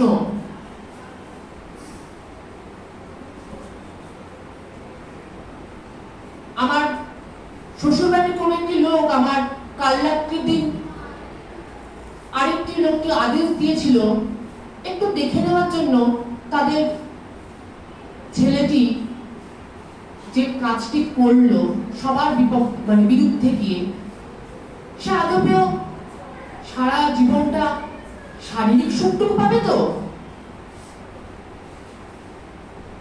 এটা কি লজ্জার নয়? আমি পরিবর্তন দেখেছি। আমার মনে হয় এই পরিবর্তনগুলোর থেকে আমার এই খোলস পরিবর্তনটা অনেক ভালো।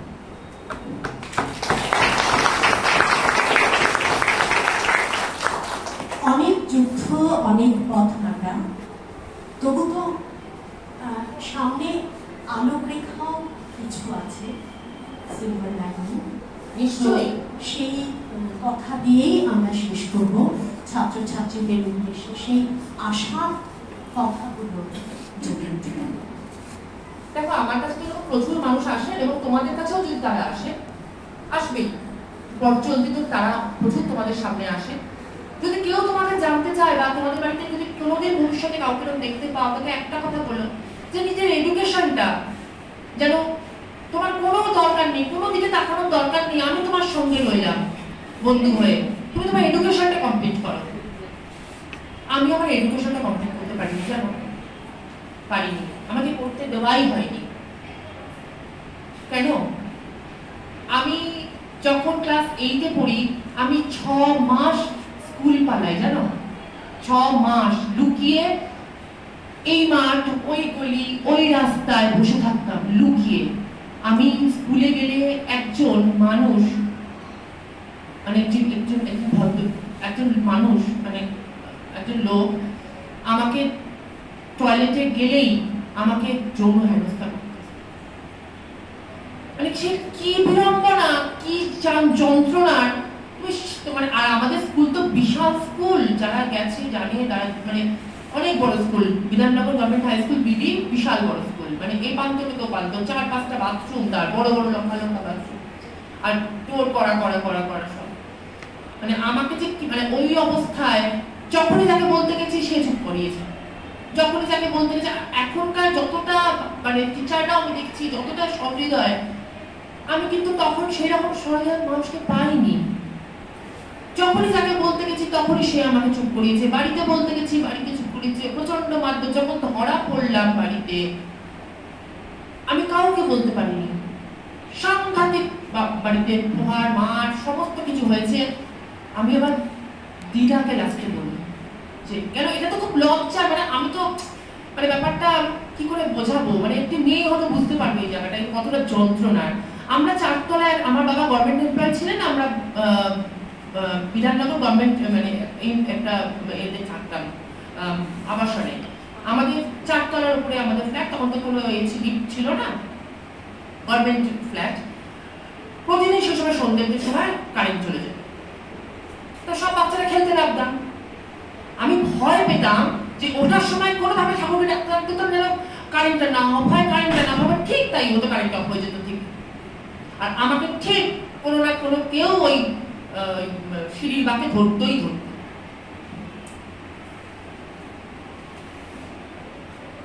আমি খেলা বন্ধ করে দিলাম, ছাদে উঠতাম, সেখানে গিয়ে ধরতো। তাহলে একটা মানুষ বাঁচবে কি করে? তারপরে আবার বাবা মা ছাড়িয়ে অন্য স্কুলে দিল, পড়াশোনার ভিত্তিতে পুরো নড়ে গেল। কেন? চেনাশোনা বন্ধু নেই। একটা অনেকটা সময় পর আমি একটা স্কুলে, মানে এর থেকে বুঝতে পারছো, মানে কোন মাধ্যমিকের সময় একটা স্কুল থেকে একটা সময় ট্রান্সফার হয়ে যাওয়া, চেনাশোনা কোনো মুখী তখন নেই।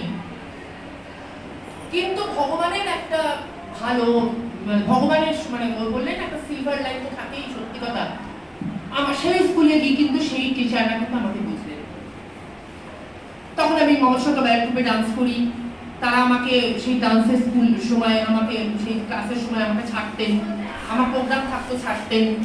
সেখানে যে এক দল বন্ধু পেলাম, সেই একদল বন্ধুর মধ্যে আজ বসে ভিডিও করছে আমার হাজবেন্ড, সেও আমার এক বন্ধু।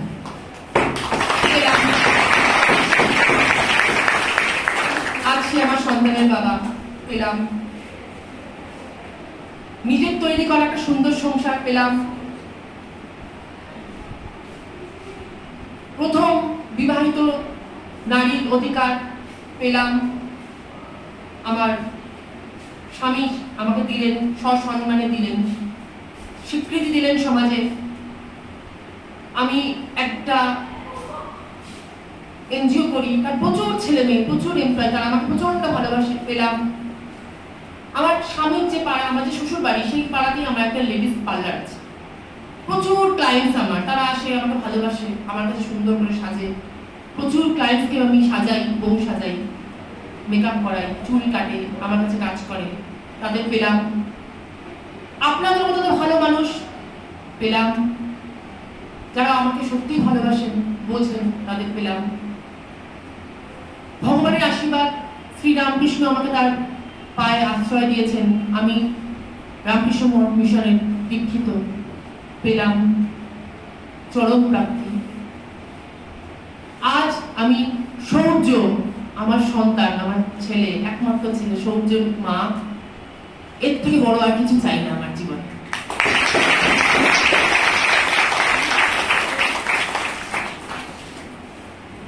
আলোচনা পর্বের শেষে চলে এসেছে। শ্রী অনেক পথ হেঁটেছেন, কখনো একা, কখনো পাশে সঙ্গী। আজকে উনি সফল, সব দিক থেকে সার্থক। ওনার জীবন আজ ফলে ফুলে ভরে উঠেছে। ওনার আগামী জীবন আরো সুন্দর হোক, এবং আরো সুন্দর এই কারণে বলছি যে উনি যেন যে এনজিও উনি করেছেন, সেইখানে যারা আছে তাদেরকে ওনার মতো করে সেই সাহসটা দিয়ে, আয়নার সামনে মুখ দেখতে হবে, এই সাহসটা তাদের মনে দিয়ে তিনি যেন আগামীতে ওদের হাত ধরে পথ চলেন। রবীন্দ্রনাথ বলেছিলেন, তোমার পতাকা যারে দাও, তারে দাও বহিবাদের শক্তি। তো স্ত্রীকে তিনি সেই শক্তি দিয়েছেন বলে আমাদের বিশ্বাস। এবারে ছাত্রছাত্রীদের কাছ থেকে আমি একটু প্রশ্ন আশা করছি, যে যদি তোমাদের কাছ থেকে কারোর মনে কোনো প্রশ্ন থাকে, নিঃসংকোচে সেই প্রশ্ন করো। নিশ্চয়ই। একটা প্রশ্ন করছি ম্যাডাম, যে উনি বললেন যে সমাজে যে পরিবর্তন আমরা দেখছি পুরুষ এবং নারী সমাজে, অ্যাকচুয়ালি পুরুষ এবং নারী কি শুধুমাত্র অবহেলিত বা লাঞ্ছিত, না পুরুষও সমাজের বুকে লাঞ্ছিত আছে? দেখো, পুরুষদের তো অনেক বড় ভূমিকা এই সমাজে, তারাই তো কাণ্ডারি। এই পিতৃতান্ত্রিক সমাজে তারাই তো মেন হোতা, এবং তারা তো চাইলে সবটা করতে পারে। কিন্তু আমি বলবো, হ্যাঁ, তাদেরকেও কিন্তু অনেকটা ভার নিতে হয় সংসারে। যেমন ধরো, আজকে আমার স্বামীকে যদি আমি দেখি, দেখো একটা মেয়ের রোল মডেল হয় প্রথম তার বাবা, তারপর তার স্বামী, তারপর তার ছেলে। আজ আমার স্বামী আমার রোল মডেল। তো আমি আমার স্বামীকে যদি দেখি, সে সেই সংসারের জোয়াল কাঁধে নিয়ে সে কিন্তু সেই সকালে যে বেরোয় দুটো মুখে দিয়ে, আবার রাত্রিরে সেই 11টার সময় এসে কন্টিনিউ ল্যাপটপ আর ফোন, তার কি বিরাম চাই না? কোথাও ঘুরতে গেলে ল্যাপটপটা আমাদের সঙ্গী, ফোনটা কিন্তু কান থেকে নড়ে না। তার তোমার মনে হয় না এই যুদ্ধে তোমরা বড় কান্ডারি? আমরা সবটাই তো তোমাদের কেন্দ্রিক। সুতরাং এটা ভাবাই ভুল যে তোমরা অবহেলিত, কোনোদিনই নয়। আমার ক্ষেত্রে আমি তো কোনোদিনই ভাবি অবহেলিত নয় তোমরা। তোমাদের কাছে অনেক বেশি আশা যে তোমরা যারা কান্ডারি, জানো তো ওই একটা কথা আছে, এটা অন্যভাবে নিও না, চোরকে যাতে ঘরে চুরি না হয় তার চাবিটা হাতে ধরিয়ে দিতে হয়। তাই আমি তোমাদেরকে হাতে এটাই ধরে দিতে চাই যে তোমরা এত কিছু তো পারো, মেয়েদের ন্যূনতম সম্মানটা ফিরিয়ে দাও না। দেখো এইটুকু তো তুমি স্বীকার করবে যে আমরা ঘরে বাবাদেরকে মাদেরকে অকথ্য ভাষায় কথা বলতে দেখি বলেই নেক্সট জেনারেশনের বাচ্চাকে সেটাই দেখে শেখে। স্বীকার করবে? হ্যাঁ না? না, ওর প্রশ্নটা বোধহয় অন্য ছিল। আমরা যেরকম বলে থাকি যে মেয়েরা অবহেলিত, লাঞ্ছিত, নানানভাবে তাদেরকে নানা রকম ভাবে কষ্টের সম্মুখীন হতে হয়, কিছু কিছু ক্ষেত্রে কিন্তু পুরুষদেরও হতে হয়। হ্যাঁ, নিশ্চয়ই বললাম তো, হয় নিশ্চয়ই বলছি। এই যে ভালো ছেলে, একটি ভালো ছেলে, ভালো মানুষ, তাকে নানান রকমের অসুবিধার সম্মুখীন ছেলেগুলোকে রেহাই পাচ্ছে না। এই যে ফোনটার যে ধারাটা মহিলাদের জন্য, এটা যে উঠে গেল, এটা আজকে অনেক বেশি হয়েছে। অনেক ভালো মানুষ, ভালো পুরুষ, তারা মিসইউজ হয়েছে বলেই তো তারা অত্যাচারিত। না হয়েছে, প্রশ্ন সেটাই ছিল। হ্যাঁ দেখো, হয়েছে বলেই তো আইন থেকে সেটা অনেক বেশি আজকে অনেক প্রশ্নিত করা হয়েছে সেটাকে। আগে তো প্রথমেই ফোনটা ইনজেক্ট করলে কোনো কথা নেই, আমি গিয়ে ছেলেটিকে ওটা পরিবারকে তুলে নেওয়া হতো। এবং কিছুটা সময় পিছতে সব দেখেছি আমরা দিনের পর দিন, কিন্তু আজকে ওটা অনেক বেশি প্রশ্নিত করা হয়েছে এই জন্যই, কারণ অনেক মহিলাও এখানে আছেন যারা কিন্তু পুরুষদেরকে সেই মতো টর্চার করেন। সেটা কিন্তু আমি আমার কাছে আছে, সেই কেস আছে, যে পুরুষদেরকে অত্যাচার করা হয়, মিসইউজ করে, নিশ্চয়ই কেন করবে না। আমি তো এই জন্যই বললাম যে প্রথমেই হচ্ছে মানুষ, তারপরে পুরুষ, নারী, আদার্স, জেন্ডার, হ্যান ত্যান সবকিছু। আগে তো মানুষ, তারপরে তো তুমি পুরুষ, আমি নারী। কিন্তু দেখো সংখ্যায় যদি দেখতে যাও সেটা কটা। আর একটা বিষয় হচ্ছে যেটা একদম প্রথমে বলেছি, যে প্রথমে এই মাদের সমস্যা, জানো তো, তুমি কাঁদবে না, মেয়েদের মতো কাঁদছো কেন? পুরুষরা কাঁদতেই ভুলে গেছে, ওরা এক্সপ্রেস করতেই ভুলে গেছে যে আমার কষ্ট হয়। হয়তো ছেলেরা প্রচুর কষ্ট পায়, কিন্তু তারা বলতে পারে কোথায়, তাদের বলার জায়গাটা কোথায়? আমরা বলার জায়গাটাই দিই না। আমরা ভাবতেই শিখিনি এইভাবে যে পুরুষদের সমস্যা আছে, তাদের অসুবিধা হয়, তাদের কষ্ট হয়, তাদের কাজ করতে সমস্যা হয়। আমরা এটা ভাবতেই শিখিনি কেন জানো তো? শিখিনি কারণ এই জন্য প্রচুর পুরুষদের জন্য আমরা পুরুষদেরকে আজকে এইভাবে বুঝতে শিখি।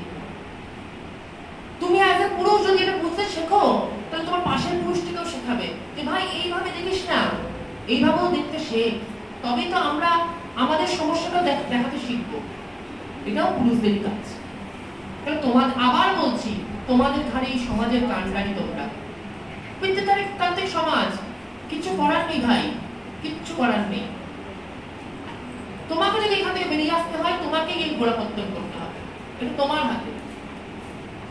বুঝতে হবে ব্যাপারগুলো অনেক কঠিন, গুরুতর। এই ছোট্ট কনভারসেশনে এটা বোঝা যাবে। আর কোনো প্রশ্ন? ম্যাডাম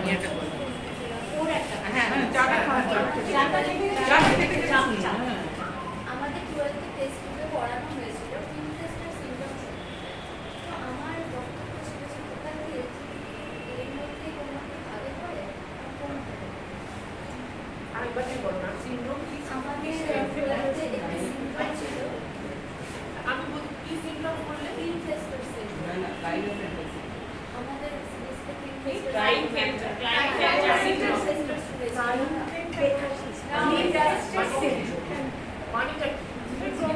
আমি একটু আনসার করি। ক্লাইনফেল্টার সিনড্রোম বলছে যেটা, ওটা একটা ডিসঅর্ডার। যেমন ডাউন সিনড্রোম আছে, মানে বাচ্চা ঠিক করে development, that is different.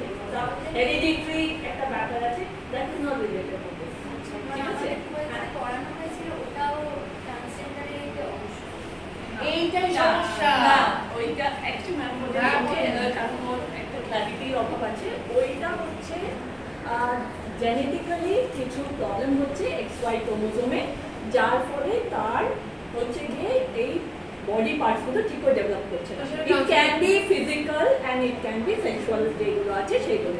So that is related to that. কিন্তু সেটা ইট ইজ কিন্তু সেটা এই LGBTQ এর মধ্যে পড়ে না, কারণ ওর ব্রেন ইটসেলফ ডেভেলপমেন্ট কম, সব কিছুই ওর ডেভেলপমেন্ট। আপনি কি বলতে চাইছেন তাহলে আমাদের ব্রেন No, no, no. ওটা ওটা বলতে চাইছে ওটা physically not mentally।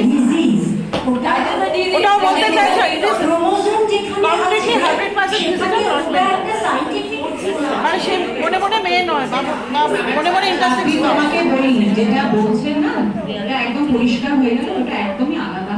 কিন্তু যদি তোমাদের ওটা বলে থাকেন যে কি ওটা এলবিজি ওটা মানে ট্রান্সজেন্ডারের কোনো ম্যানিফেস্টেশন, ওটা একদমই নয়। হ্যাঁ, একদমই নয়। ওটা জেনেটিক কোনো একটা ক্রোমোজোমাল ডিফিট, হ্যাঁ ক্রোমোজোমাল কোনো একদম জেনেটিক এফেক্ট। এটার সাথে ট্রান্সজেন্ডার একদমই ভুল না, না। আমি তো বলি এটা হচ্ছে দেখো, হ্যাঁ দেখো এটা ট্রান্সজেন্ডার হচ্ছে, এটা হচ্ছে দেখো সেক্সুয়াল ডিসঅর্ডার। এটা কিন্তু এক কথায় বলতে চাই, মানে LGBTQI কমিউনিটি যদি এই যে সমস্যা দেখতে চাই আমরা, যে এটা হচ্ছে সেক্সুয়াল ডিসঅর্ডার, মানে আমি যে লিঙ্গে আছি সেই লিঙ্গটা আমার শরীরে বোঝা যাচ্ছে না বা পছন্দ করছি না, বা আমি এটাকে নিয়ে চলতে পছন্দ করছি, নিজের মনের সাথে শরীরটাকে মেলাতে পারছি না।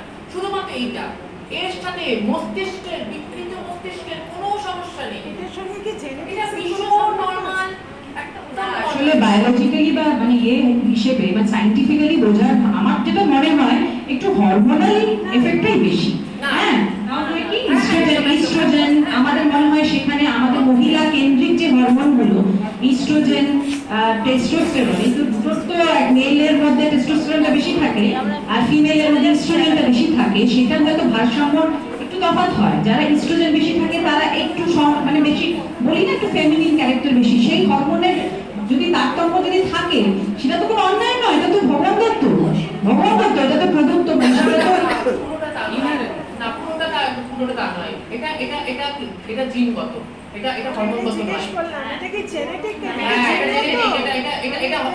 এটা কিন্তু এ নয়, এটা কিন্তু হরমোনাল নয়। কারণ দেখুন আমাদের অনেক মহিলাদের কিন্তু এটা থাকে যে আমার মধ্যে ছেলেদের হরমোনটা বেশি। দেখবেন অনেকেরই মেয়েদের মুখে খুব পশম, একটু দাড়ি রেখা, এগুলো কিছু দেখা যায়, কিন্তু একটু বলিষ্ঠ কণ্ঠস্বর এরকম দেখি আমরা। তার মানে যে সে কিন্তু একজন লেসবিয়ান বা সে একটা পুরুষের মতো আচরণ করবে এরকম একদমই নয়। কারণ হরমোনাল ডিসব্যালেন্সে, হ্যাঁ মানে তাহলে তো আমি বলতে তাহলে একটা কথা বলতে, তাহলে তো আমাদের মেনস্ট্রুয়েশনের পরে তো আমরা প্রত্যেকে ছেলে হয়ে যাবো, হিসেব মতো তাই বলে।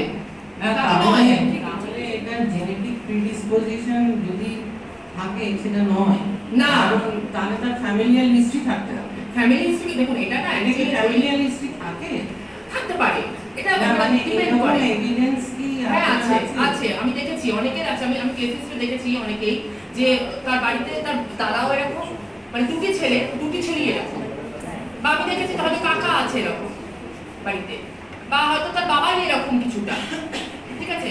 এবার ব্যাপারটা হচ্ছে আমরা বাইসেক্সুয়াল, ব্যাপারটা হচ্ছে মুশকিল জানেন তো, আমাদের সমাজের মধ্যে বেশিরভাগ বাইসেক্সুয়ালটা ভরা। আমরা অনেকেই বাইসেক্সুয়াল, যেটা আমরা স্বীকার করি না। আজকে কেন আমরা সংখ্যা লঘু হয়ে আছে জানেন? আমাদের ভোটার কার্ডের বেশিরভাগ মেল নালে ফিমেল, কেউ আমরা স্বীকারই করি না যে আমরা এই আমব্রেলার তলায় আছি। এটা নিয়ে আমার প্রশ্ন। বলুন। হ্যাঁ, এখানে আমি বসেই বলছি, আমার প্রশ্ন হচ্ছে আমাদের সেন্সাসে কি এই কমিউনিটিটা এনলিস্টেড আছে? না, এক্স্যাক্টলি এটাই প্রশ্ন আমার। এবার তাহলে আধার কার্ড নেই? আছে, আমি বলছি এটা আমি এবার করলাম, এটা আমরা এই লাস্ট তোমার 2013 আমরা যেটা করলাম সেটা হচ্ছে আমরা একটা ট্রান্সজেন্ডার কার্ড ইস্যু করেছি ওয়েস্ট বেঙ্গল গভর্নমেন্টের থেকে। ট্রান্সজেন্ডার গভর্নমেন্ট থেকে আমরা একটা ট্রান্সজেন্ডার, এটা আগে ছিল, এটা আগে একটা কার্ড দেওয়া হতো, সেটা হচ্ছে স্টেট গভর্নমেন্ট থেকে দেওয়া হতো, কিন্তু সেটা কিন্তু খুব একটা কার্যকরী ছিল না। যেটা ওয়েস্ট বেঙ্গল গভর্নমেন্ট থেকে এখন এখন দেওয়া হলো সেটা হচ্ছে যে আপনি এই ধরুন কোনো ট্রান্সজেন্ডার, সে হয়তো সে তার শরীরটাকে চেঞ্জ করেনি, কিন্তু নাসা জাজমেন্টের থেকে এটাও বলা আছে যে সেলফ আইডেন্টিটি তুমি কিন্তু এই করতে পারবে, তোমার এক্সপোজ করতে হ্যাঁ মানে তোমার এটা কিন্তু তোমার অ্যাপ্রুভেল, মানে এটা সবাই তোমার নিতে বাধ্য। আধার কার্ড না থাকলে পাসপোর্টও পাবে না, সে কোনো কিছুই পাবে না। না ব্যাপারটা হচ্ছে কি জানো তো, ব্যাপারটা এই স্টেজে চলে গেছে। মানে আমরা মানে ট্রান্সজেন্ডার কার্ড ইস্যু হচ্ছে এখন, ট্রান্সজেন্ডার কার্ড ইস্যু হচ্ছে, মানে এটা দিয়ে কি তুমি এয়ারপোর্ট থেকে শুরু করে সব জায়গায় তুমি এর পাবে যে ঠিক আছে আলাদা করে ট্রান্সজেন্ডার একটা লাইন হবে, মানে মেল ফিমেল ট্রান্সজেন্ডার লাইনটা হবে, এটা আগে একদমই হতো না। মানে আগে লোক না মানে যে দেখাতো যে আধার কার্ডটা ও ফিমেল, হ্যাঁ আপনি আপনার নামটা কি কি তাপস বৈদ্য, কই তাপস তাপস বলে তো আমরা কিছু বোঝা যাচ্ছে না, আপনি শাড়ি পরে আছেন কেন, এই ব্যাপারটা এইটা এখন আর হবে না, এখন বোঝা যাবে যে ফিজ বা মিস ট্রান্সজেন্ডার। চলো আবার এটাও বলা আছে যে আপনি নিজের এটা যেটা জেন্ডার সেটা আপনি কিন্তু সেলফ আপনি করতে পারবেন, ডিক্লেয়ার করতে পারবেন, তাতে কোনো সমস্যা নেই, সেটা কিন্তু মানতে বাধ্য, ঠিক আছে, সেটা কিন্তু সবাই মানতে বাধ্য, কিন্তু সেটা মানতে বাধ্য নাসা জাজমেন্টে বলা আছে, সুপ্রিম কোর্ট বলেছে, কিন্তু সেটা কার্যকরী আদৌ হচ্ছে না, এটাই সমস্যা। ওইটাই মানে সোশ্যালি সেই অ্যাওয়ারনেসটা নেই, মানে এখনো জানার কথা জানলে পারমিট করবে তারাই করছে না না দেখুন ব্যাপারটা হচ্ছে অশিক্ষা, আমি বলছি অশিক্ষা এবং কিছু শয়তানি বলবো কেন, আমি এতদিন ধরে মিডিয়ার বেশিরভাগ লোক আমাকে চেনে, বেশিরভাগই লোকে লিখতে গিয়ে পারবে ট্রান্সজেন্ডার ট্রান্সজেন্ডার কেন ট্রান্সজেন্ডার লিখছে কেন, এবার তোমাকে বললাম না ট্রান্সজেন্ডার ট্রান্সওম্যানের মধ্যে একটা বিস্তর পার্থক্য আছে, এই রক্তক্ষরণটাকে আপনি অস্বীকার করতে পারেন না, মানে আমি আমার এত কষ্ট করে এত অর্থ করে আমি এতদিন কষ্ট করে আমি একটা বডি নিলাম, সেটাকে আপনি এক কলমের খোঁজায় নস্যাৎ করে দিয়ে আপনি ট্রান্সজেন্ডার লিখে দেবেন, এটা হতে পারে না। কিন্তু পৃথিবীর অনেক দেশে মানে কি বলবো, এটা মানে অসভ্যতামি বলে, এটাকে অসভ্যতামি, এখানে একই বিচার বারবার একই ভুল করছে। কিন্তু পৃথিবীর অনেক দেশে অ্যাকসেপ্ট করেছে, যেমন থাইল্যান্ডে আছে, থাইল্যান্ডে আলকাজার যে থিয়েটারটা 400 জন, সেখানে ট্রান্স ওম্যান এবং ট্রান্সজেন্ডার মিলিয়ে 400 জন আছে যারা প্রফেশনালি ওখানে থিয়েটার করে, এবং ওখানে ট্যুরিজমটা পুরোটাই ট্রান্সজেন্ডার এবং ট্রান্স ওম্যান মিলিয়ে তারা চালাচ্ছে, যেটা আমাদের দেশে আমরা অনেক পিছিয়ে আছি।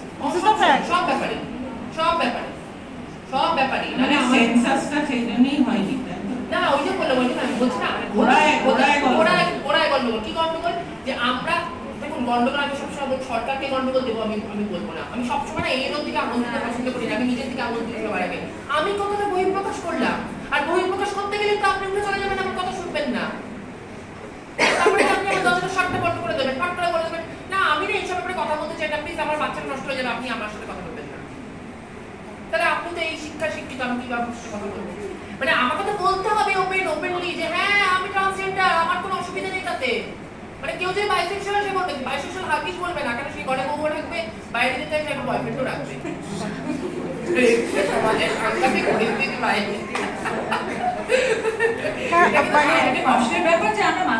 কিন্তু এরকম আমি একটা কথা বলতে চাই, এরকম আমি বাইসেক্সুয়ালকে চিনি বা জানি, সে বলে আমার দুটো ডানা আছে, এই শব্দ এটা সে বলে, সে তো আমার মতো মানুষ, আমার তো কোনো অসুবিধা মানে একই মানে কোনো সময় তার গার্লফ্রেন্ড আছে, কোনো সময় তার বয়ফ্রেন্ড আছে, এবার দেখুন সে গার্লফ্রেন্ড তো আর এবং সেই দুটো মানুষও তাহলে সত্যি বলুন বা তাদেরকে আমি বলবো ডেফিনেটলি তাদেরকে হ্যান্ডস অফ যে তাদের মধ্যে আমি আগে বলবো না, আমি তাদের মধ্যে ছিল কত উন্নত যে তারা সুন্দরভাবে মানে তাদেরকে নিয়ে চলছে রিলেশনটাকে মেইনটেইন করবে, তখন না আমরা মেয়েরা আমরা স্বামীকে কারোর সাথে একটা মেমরি বলি এই ব্যাপার তোমার তুমি আর বাবার ফোন আসছে কেন, সেখানে একটা মানুষকে দুজন মিলে মানে যেমন একজন মহিলা যদি কোনো বয়ফ্রেন্ড বারবার চেঞ্জ করেন, বা একজন পুরুষ যদি যখন অনেক সময় আজকালকার দিনে দেখা যায় বয়ফ্রেন্ড চেঞ্জ করছেন, সেরকমই ব্যাপারটা আমি পার্সোনালি তাকে চিনি যে সেরকমই সেটাকে কি বলবো, মানে সেটা একটা সে বাইসেক্সুয়াল, আমরা বলছি কজন, আমরা যদি বলতাম তাহলে আমাদের সংখ্যাটা যদি এই যে লাইটটা ওটার ছোট, তাহলে তো ম্যাম আমাদের তো সবার ভোটার কার্ডে থাকতো, আর হালকা থাকলেই আমাদের চলে আসলো, তাহলে আমরা পার্লামেন্টে আমরা আমাদের আওয়াজ তুলতে পারতাম, আজকে কেন আমাদের রাইটস গুলো নেই?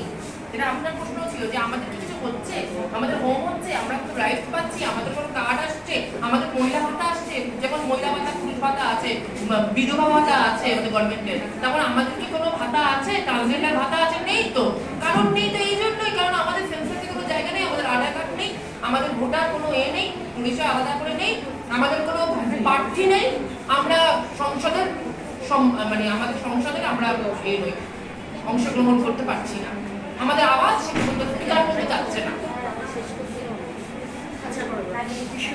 আমার একটা উপলব্ধি আপনার পুরো ডিসকাশনটা শুনে, প্রথমত হলো যে মানতে পারছি না, প্রথমত হলো যে খুব ভালো লাগলো আপনার পুরো ডিসকাশনটা শুনে। আর যেটা আমাদের নেওয়ার অ্যাজ আ স্টুডেন্ট কমিউনিটি হলো যে ছেলে হোক মেয়ে হোক, আর ছোট বয়সে ওরা যদি এই সমস্যায় পড়ে, ওরা জানে না ওটা কিভাবে ওরা অ্যাড্রেস করবে। আপনি অনেকটাই আপনার যুদ্ধ দিয়ে আমাদেরকে বলেছেন যে ওরা যেন ওদের টিচার্সদের সাথে কথা বলে, আর টিচার্সরা কি রোল প্লে করেন আপনার জীবনে করেছেন, সেটা আমাদের জন্য একটা ইন্সপিরেশনের জায়গা, that teachers can make a difference and students should speak to their teachers.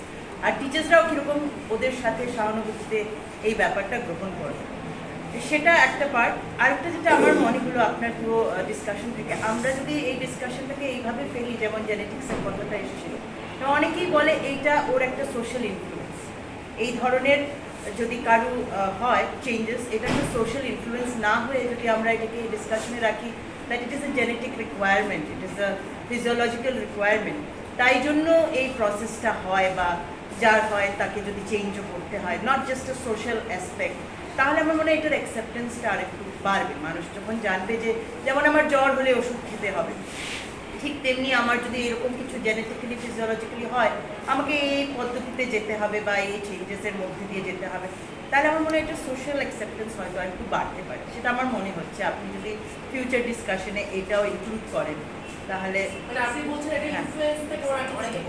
না না অনেকে ভাবে যে দিস ইজ জাস্ট মানে ইচ্ছে হয়েছে তাই করছে, বা সোশ্যাল ইনফ্লুয়েন্স ওর বন্ধু এরকম। হ্যাঁ, এই জিনিসটা যাতে মানুষের মাথা থেকে সরে যায় যে this is a very genetic. না তবে জানেন তো, আমি বাবা বলে আমি না অন্যের দিকে থেকে আগে নিজের থেকে আগুন দিতে পছন্দ করি। এবার ব্যাপারটা হচ্ছে দেখুন, হ্যাঁ একদম দেখুন, আজকে আমি বলি যে আমাদের সময় যেটা ছিল, আমাদের সময় তো আরো ধরো 10 আরো বড় বছর বা 15 বছর আগে, সেই সময় যখন ছিল তখন কিন্তু সত্যি কিন্তু এটা একটা বিশাল যুদ্ধই ছিল। মানে আমি বলবো আমারই চেনাশোনা মানে সহতীর্থ এরকম মানুষদের আমি দেখেছি, মানে এই তোমার আগরপাড়ায়, সেখানে পাড়া থেকে তাকে বের করে দেওয়া হয়েছে, বলেছে বাড়িতে ঢুকলে তাকে জ্বালিয়ে দেওয়া হবে, পুরো বাড়িতে মানে পুরো পরিবারকে মানে পাড়া থেকে উঠিয়ে দেওয়া হবে, বাড়ি সিল করে দেওয়া হবে, এরকম দেখেছি আমি, এরকম ধুমকি পাড়া থেকে। পাড়া এখনো সে কুকুর খাওয়ায় বলে মানে তাকে সত্য ভাষা নোংরা গালাগাল করা হয়, ঠিক আছে, সে মেয়েটিকে। যাই হোক, এরকম প্রচুর আমি দেখেছি এবং এরকম প্রচুর মানুষ আছে। কিন্তু কথা হচ্ছে এখন যেটা হয়েছে, বেশিরভাগই মানে আমরা তো যুদ্ধ থেকে একটা জায়গায় এসেছি, এখন এরা ভাবছে, অনেকেই ভাবছে, অনেক ট্রান্সজেন্ডার ভাবছে যে আচ্ছা মানে আমি যদি একবার মেয়ে হয়ে যেতে পারি কোনোভাবে, বা আমার একটা খবর কোনোভাবে পোর্টালে তুলে দিতে পারি, বা কোনো সংবাদ মাধ্যমে তুলে দিতে পারি, তাহলে আমি ফেমাস। মানে স্ত্রীদি প্রতিদিন খবরে কাগজ কিছু না কিছু বেরোচ্ছে, XYZ বেরোচ্ছে, মানে আমি কিছু একটা যদি এরকম করতে পারি, মানে আমি যদি একটা বিয়ে করে ফেলতে পারি, নিজেকে চেঞ্জ করে একটা বিয়ে করবো, চেঞ্জ করি না করি, আমি এমন একটা ট্যাবু বানাবো যে আমি ট্রান্সজেন্ডার ট্রান্সফার হয়ে গেছি আর আমি বিয়ে করে ফেলবো, আমি একটা কিছু করে ফেলবো, একটা শর্ট ফিল্ম করে ফেলবো, সেটাকে সোশ্যাল মিডিয়ায় দিয়ে দেবো, দিয়ে আমি সেলিব্রিটি হয়ে গেলাম। এই ব্যাপারটা কিন্তু সাংঘাতিক মারাত্মক একটা ব্যাপার, এটা কিন্তু আছে, এটা নেই একদম, মানে একদম আমি এটাকে নকশা করে দিতে পারি না, এটা যেমন আছে সত্যি, তবে এই সংখ্যা দেখুন, এটা বেশি দিন তো চলে না, বেশি দিন তো তার লংজিভিটি নয়, হাজার লংজিভিটি। আমি একটা কথা বলতাম সবসময় আমার ছেলে মেয়েদের এখনো বলি, যারা আমার কাছে অনেকেই আসে, যে মেয়ে সাজা মেয়ে হয়ে ওঠার মধ্যে একটা বিস্তর পার্থক্য আছে। মানে তুমি রঙ্গমঞ্চে নাটক করতে নামছো, কিছুক্ষণ চুলকানি মেখে নামতেই পারো, সেটা একটা ঘন্টার, কিন্তু তোমার এই নটি বিনোদিনীর চরিত্রটা হয়ে ওঠার জন্য তোমাকে তো সেই ভূমিকাটাতে সারা জীবনে নামতে হবে, এবং সময় এলে তোমাকে সেই নটি বিনোদিনীর পথ ছেড়েও দিতে হবে, তবে তো তুমি ইতিহাস হবে। তো এই বলিষ্ঠ মনোভাব কি আমাদের কার কার আছে, তারাই এসো এগিয়ে, নাহলে তো এই জার্নিতে খুব কঠিন জার্নি, এটা সহজ জার্নি নয়। মানে শাড়ি পরলে আমার ঘুরে রেখে দিলাম আলমারিতে, এরকম নয় তো ব্যাপারটা, এটা খুব কঠিন, রক্তকরণ, খুব কষ্টের, খুব যন্ত্রণার, প্রচুর অর্থ যায়, এবং সামাজিক প্রচুর মানে শুনতে হয় প্রচুর, অনেক মুশকিলের জার্নিটা, এত সহজ নয়, এটা একদম একদিনে হয় না। যারা ভাবছেন যে এই ভেবে এই সাজে বলে কালকে হয়ে যাচ্ছে, এর ইনফ্লুয়েন্সে হয়ে যাচ্ছে, এরকম নয়। এই জন্যেই শুরুতেই বলেছিলাম রবীন্দ্রনাথের কথা, যে যে পথে যেতে হবে সে পথে তুমি একা, নয়নে আধার রবে, ধিয়ানে আলোক রেখা। আজ এই কথা বলেই আমরা শেষ করব। শেষের কথাগুলো যদি মানুষ আমাদের আজকে অনুষ্ঠানটি এত চমৎকার শুনলাম আমরা, ওনার লড়াইটা একটা হিউম্যান বিং, তো আমরা সবাই লড়াই করছি, এক একজনের খুব প্রচন্ড বেশি, কারো একটু কম, হ্যাঁ, কিন্তু আমরা ওনার স্ট্রাগল লড়াইটাই শুনলাম এবং সেখান থেকে উনি অতিক্রম করে একটা জায়গায় যে এসে দাঁড়িয়েছেন, সেটাই আমাদের কাছে একটা বিশাল পজিটিভ। না না, আমার তো জার্নি আবার নতুন শুরু হলো। আমার জার্নি সেটা চলবে, কিন্তু এইখানে এই প্ল্যাটফর্মে যে সেই যে একটা মা হওয়া, এটাও তো একটা জার্নি, মা যে রয়েছেন। তো আজকের এই সেশনটি নিশ্চয়ই আবার আমরা পাবো, আমাদের শ্রীদীপে আবার পাবো, আমরা নিশ্চয়ই আবার পরবর্তী কোনো অনুষ্ঠানে পাবো। আজকের অনুষ্ঠানটি এখানে শেষ করছি, যেহেতু এই ঘন্টি করে আবার না না, এটা প্লিজ আমি না এটা কিন্তু বলবো মানুষকে যেন আমাকে তো না পেতে হয় এইভাবে। আচ্ছা ঠিক আছে, উনি চাইছেন যে এইটা যেন আলাদা করে কোনো এরকম, যেমন আমরা কোনো রিজার্ভেশন চাই না, আমরা যেমন সবসময় বলি কোনো কোটা চাই না, মানে কোনো আলাদা করে মাইনরিটি কোটা চাই না। ওনার সবচেয়ে বক্তব্যটা ওটাই উঠে এসছে, উনি নিজেকে ইনক্লুসিভনেস চাইছেন, যেন উনি সবার মধ্যে মানুষ হিসেবে সবার মধ্যেই থাকতে পারেন। উনি আলাদা করে একটা অনুষ্ঠান অ্যাওয়ারনেসের জন্য, যেন অ্যাওয়ারনেসের জন্য ডাকতে না সবাই চাইছে না, কিন্তু এখনো যেহেতু শিক্ষাটা এখনো মানে সবার মধ্যে যাচ্ছে না, আমাদের মধ্যেই অনেকে চাইছে।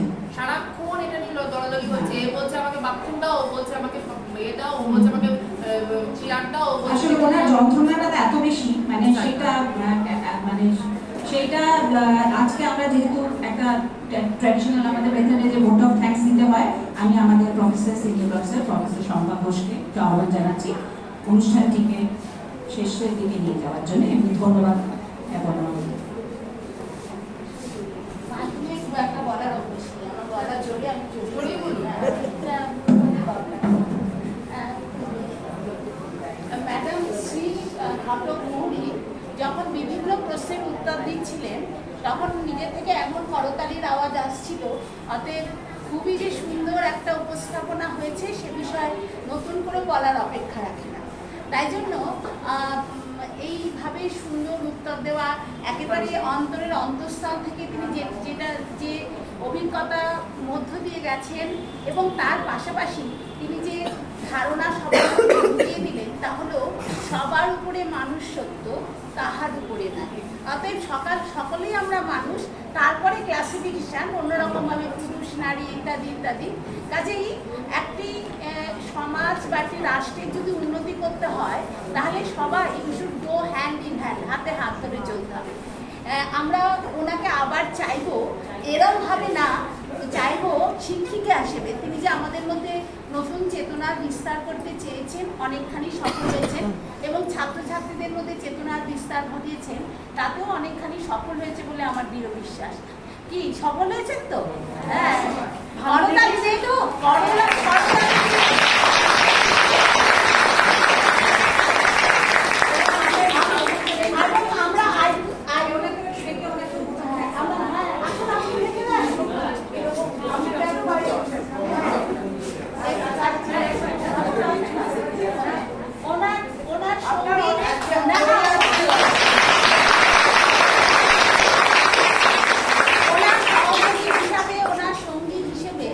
সমাজে যে কোনো সমস্যায় বা গুরুতর সমস্যায় যে হাতে হাত ধরে চলতে হয়, তাও কিন্তু ওনার থেকে শেখা।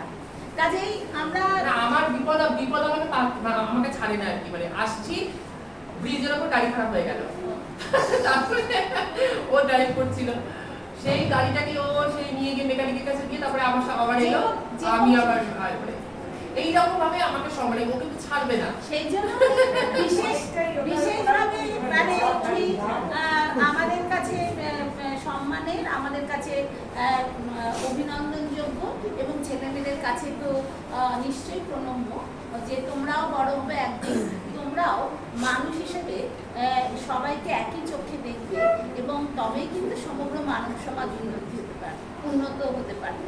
কাজেই শ্রী ঘটক প্রহরীকে ধন্যবাদ জানার কোনো ভাষা নেই। হ্যাঁ, আমাদের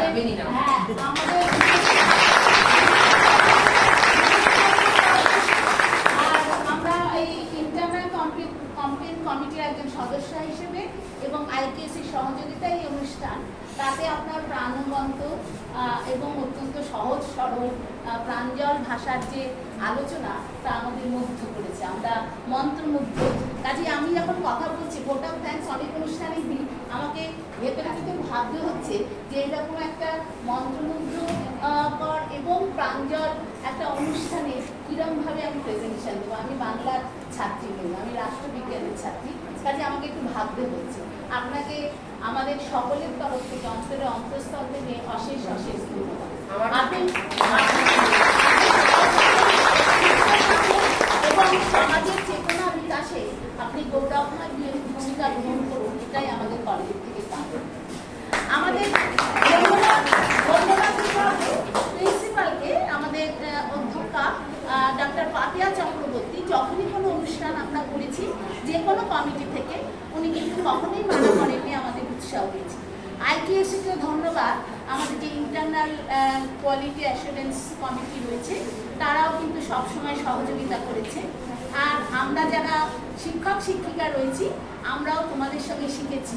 কাজেই আমরা শিক্ষক শিক্ষিকার তরফ থেকে ছাত্রছাত্রীদের বেশি ধন্যবাদ দেবো এই কারণে, তারা মন দিয়ে শুনেছে, তাদের মনে নানা রকম প্রশ্ন এসছে এবং আশা করি সুন্দরভাবে তারা উপলব্ধি করেছে। এবং last but not the least, যার কথা না বললেই নয়, যার ভূমিকা এই সুন্দর আলোচনার ক্ষেত্রে গুরুত্বপূর্ণ ভূমিকা গ্রহণ করেছে, সে হচ্ছে বাংলা বিভাগের doctor Smritikana Chakraborty. ICC committee থেকে তাকে আমরা ধন্যবাদ জানাচ্ছি। প্রাসঙ্গিক প্রশ্ন করেছেন, খুব একটা ব্যক্তিগত জীবনে আলোকপাত করার চেষ্টা না করেও ওনার যে পথ চলা, সেই পথ চলাকে আমাদের সামনে ভিজুয়ালাইজ করতে সাহায্য করেছে। সেজন্য বিশেষ ধন্যবাদ সুন্দর সুন্দর প্রশ্ন নিয়ে হাজির হওয়ার জন্য স্মৃতিকণাকে। তো তোমরা শিখেছো অনেক কিছু আশা করি, এবং শুধু শিখলেই হবে না, বাস্তবে সেই শিক্ষাকে কাজে লাগাতে হবে। অতএব আমার যেমন পরিচয় আইসিসি কমিটির মেম্বার, আমার একটা পরিচয় আমি এই কলেজে পড়াই। অতএব শেষে জ্ঞানের বাণী দিয়ে শুরু করবো যে শুধু শুনলেই হবে না, এক কান দিয়ে ঢোকালাম এক কান দিয়ে বেরিয়ে পার করে দিলাম, যে সত্যিকারের মানুষ হতে গেলে এই চেতনাগুলো তোমাদের মধ্যে বিকশিত করতে হবে এবং সেই বিকাশ করার দায়িত্ব কোনো মাস্টারমশাই বা বাড়ি থেকে নয় না, ভেতর থেকে এটা আসতে হয়। তোমাদের মধ্যে সেই চেতনার বিকাশ হোক, এই কথা বলে আমার বক্তব্য শেষ করছি।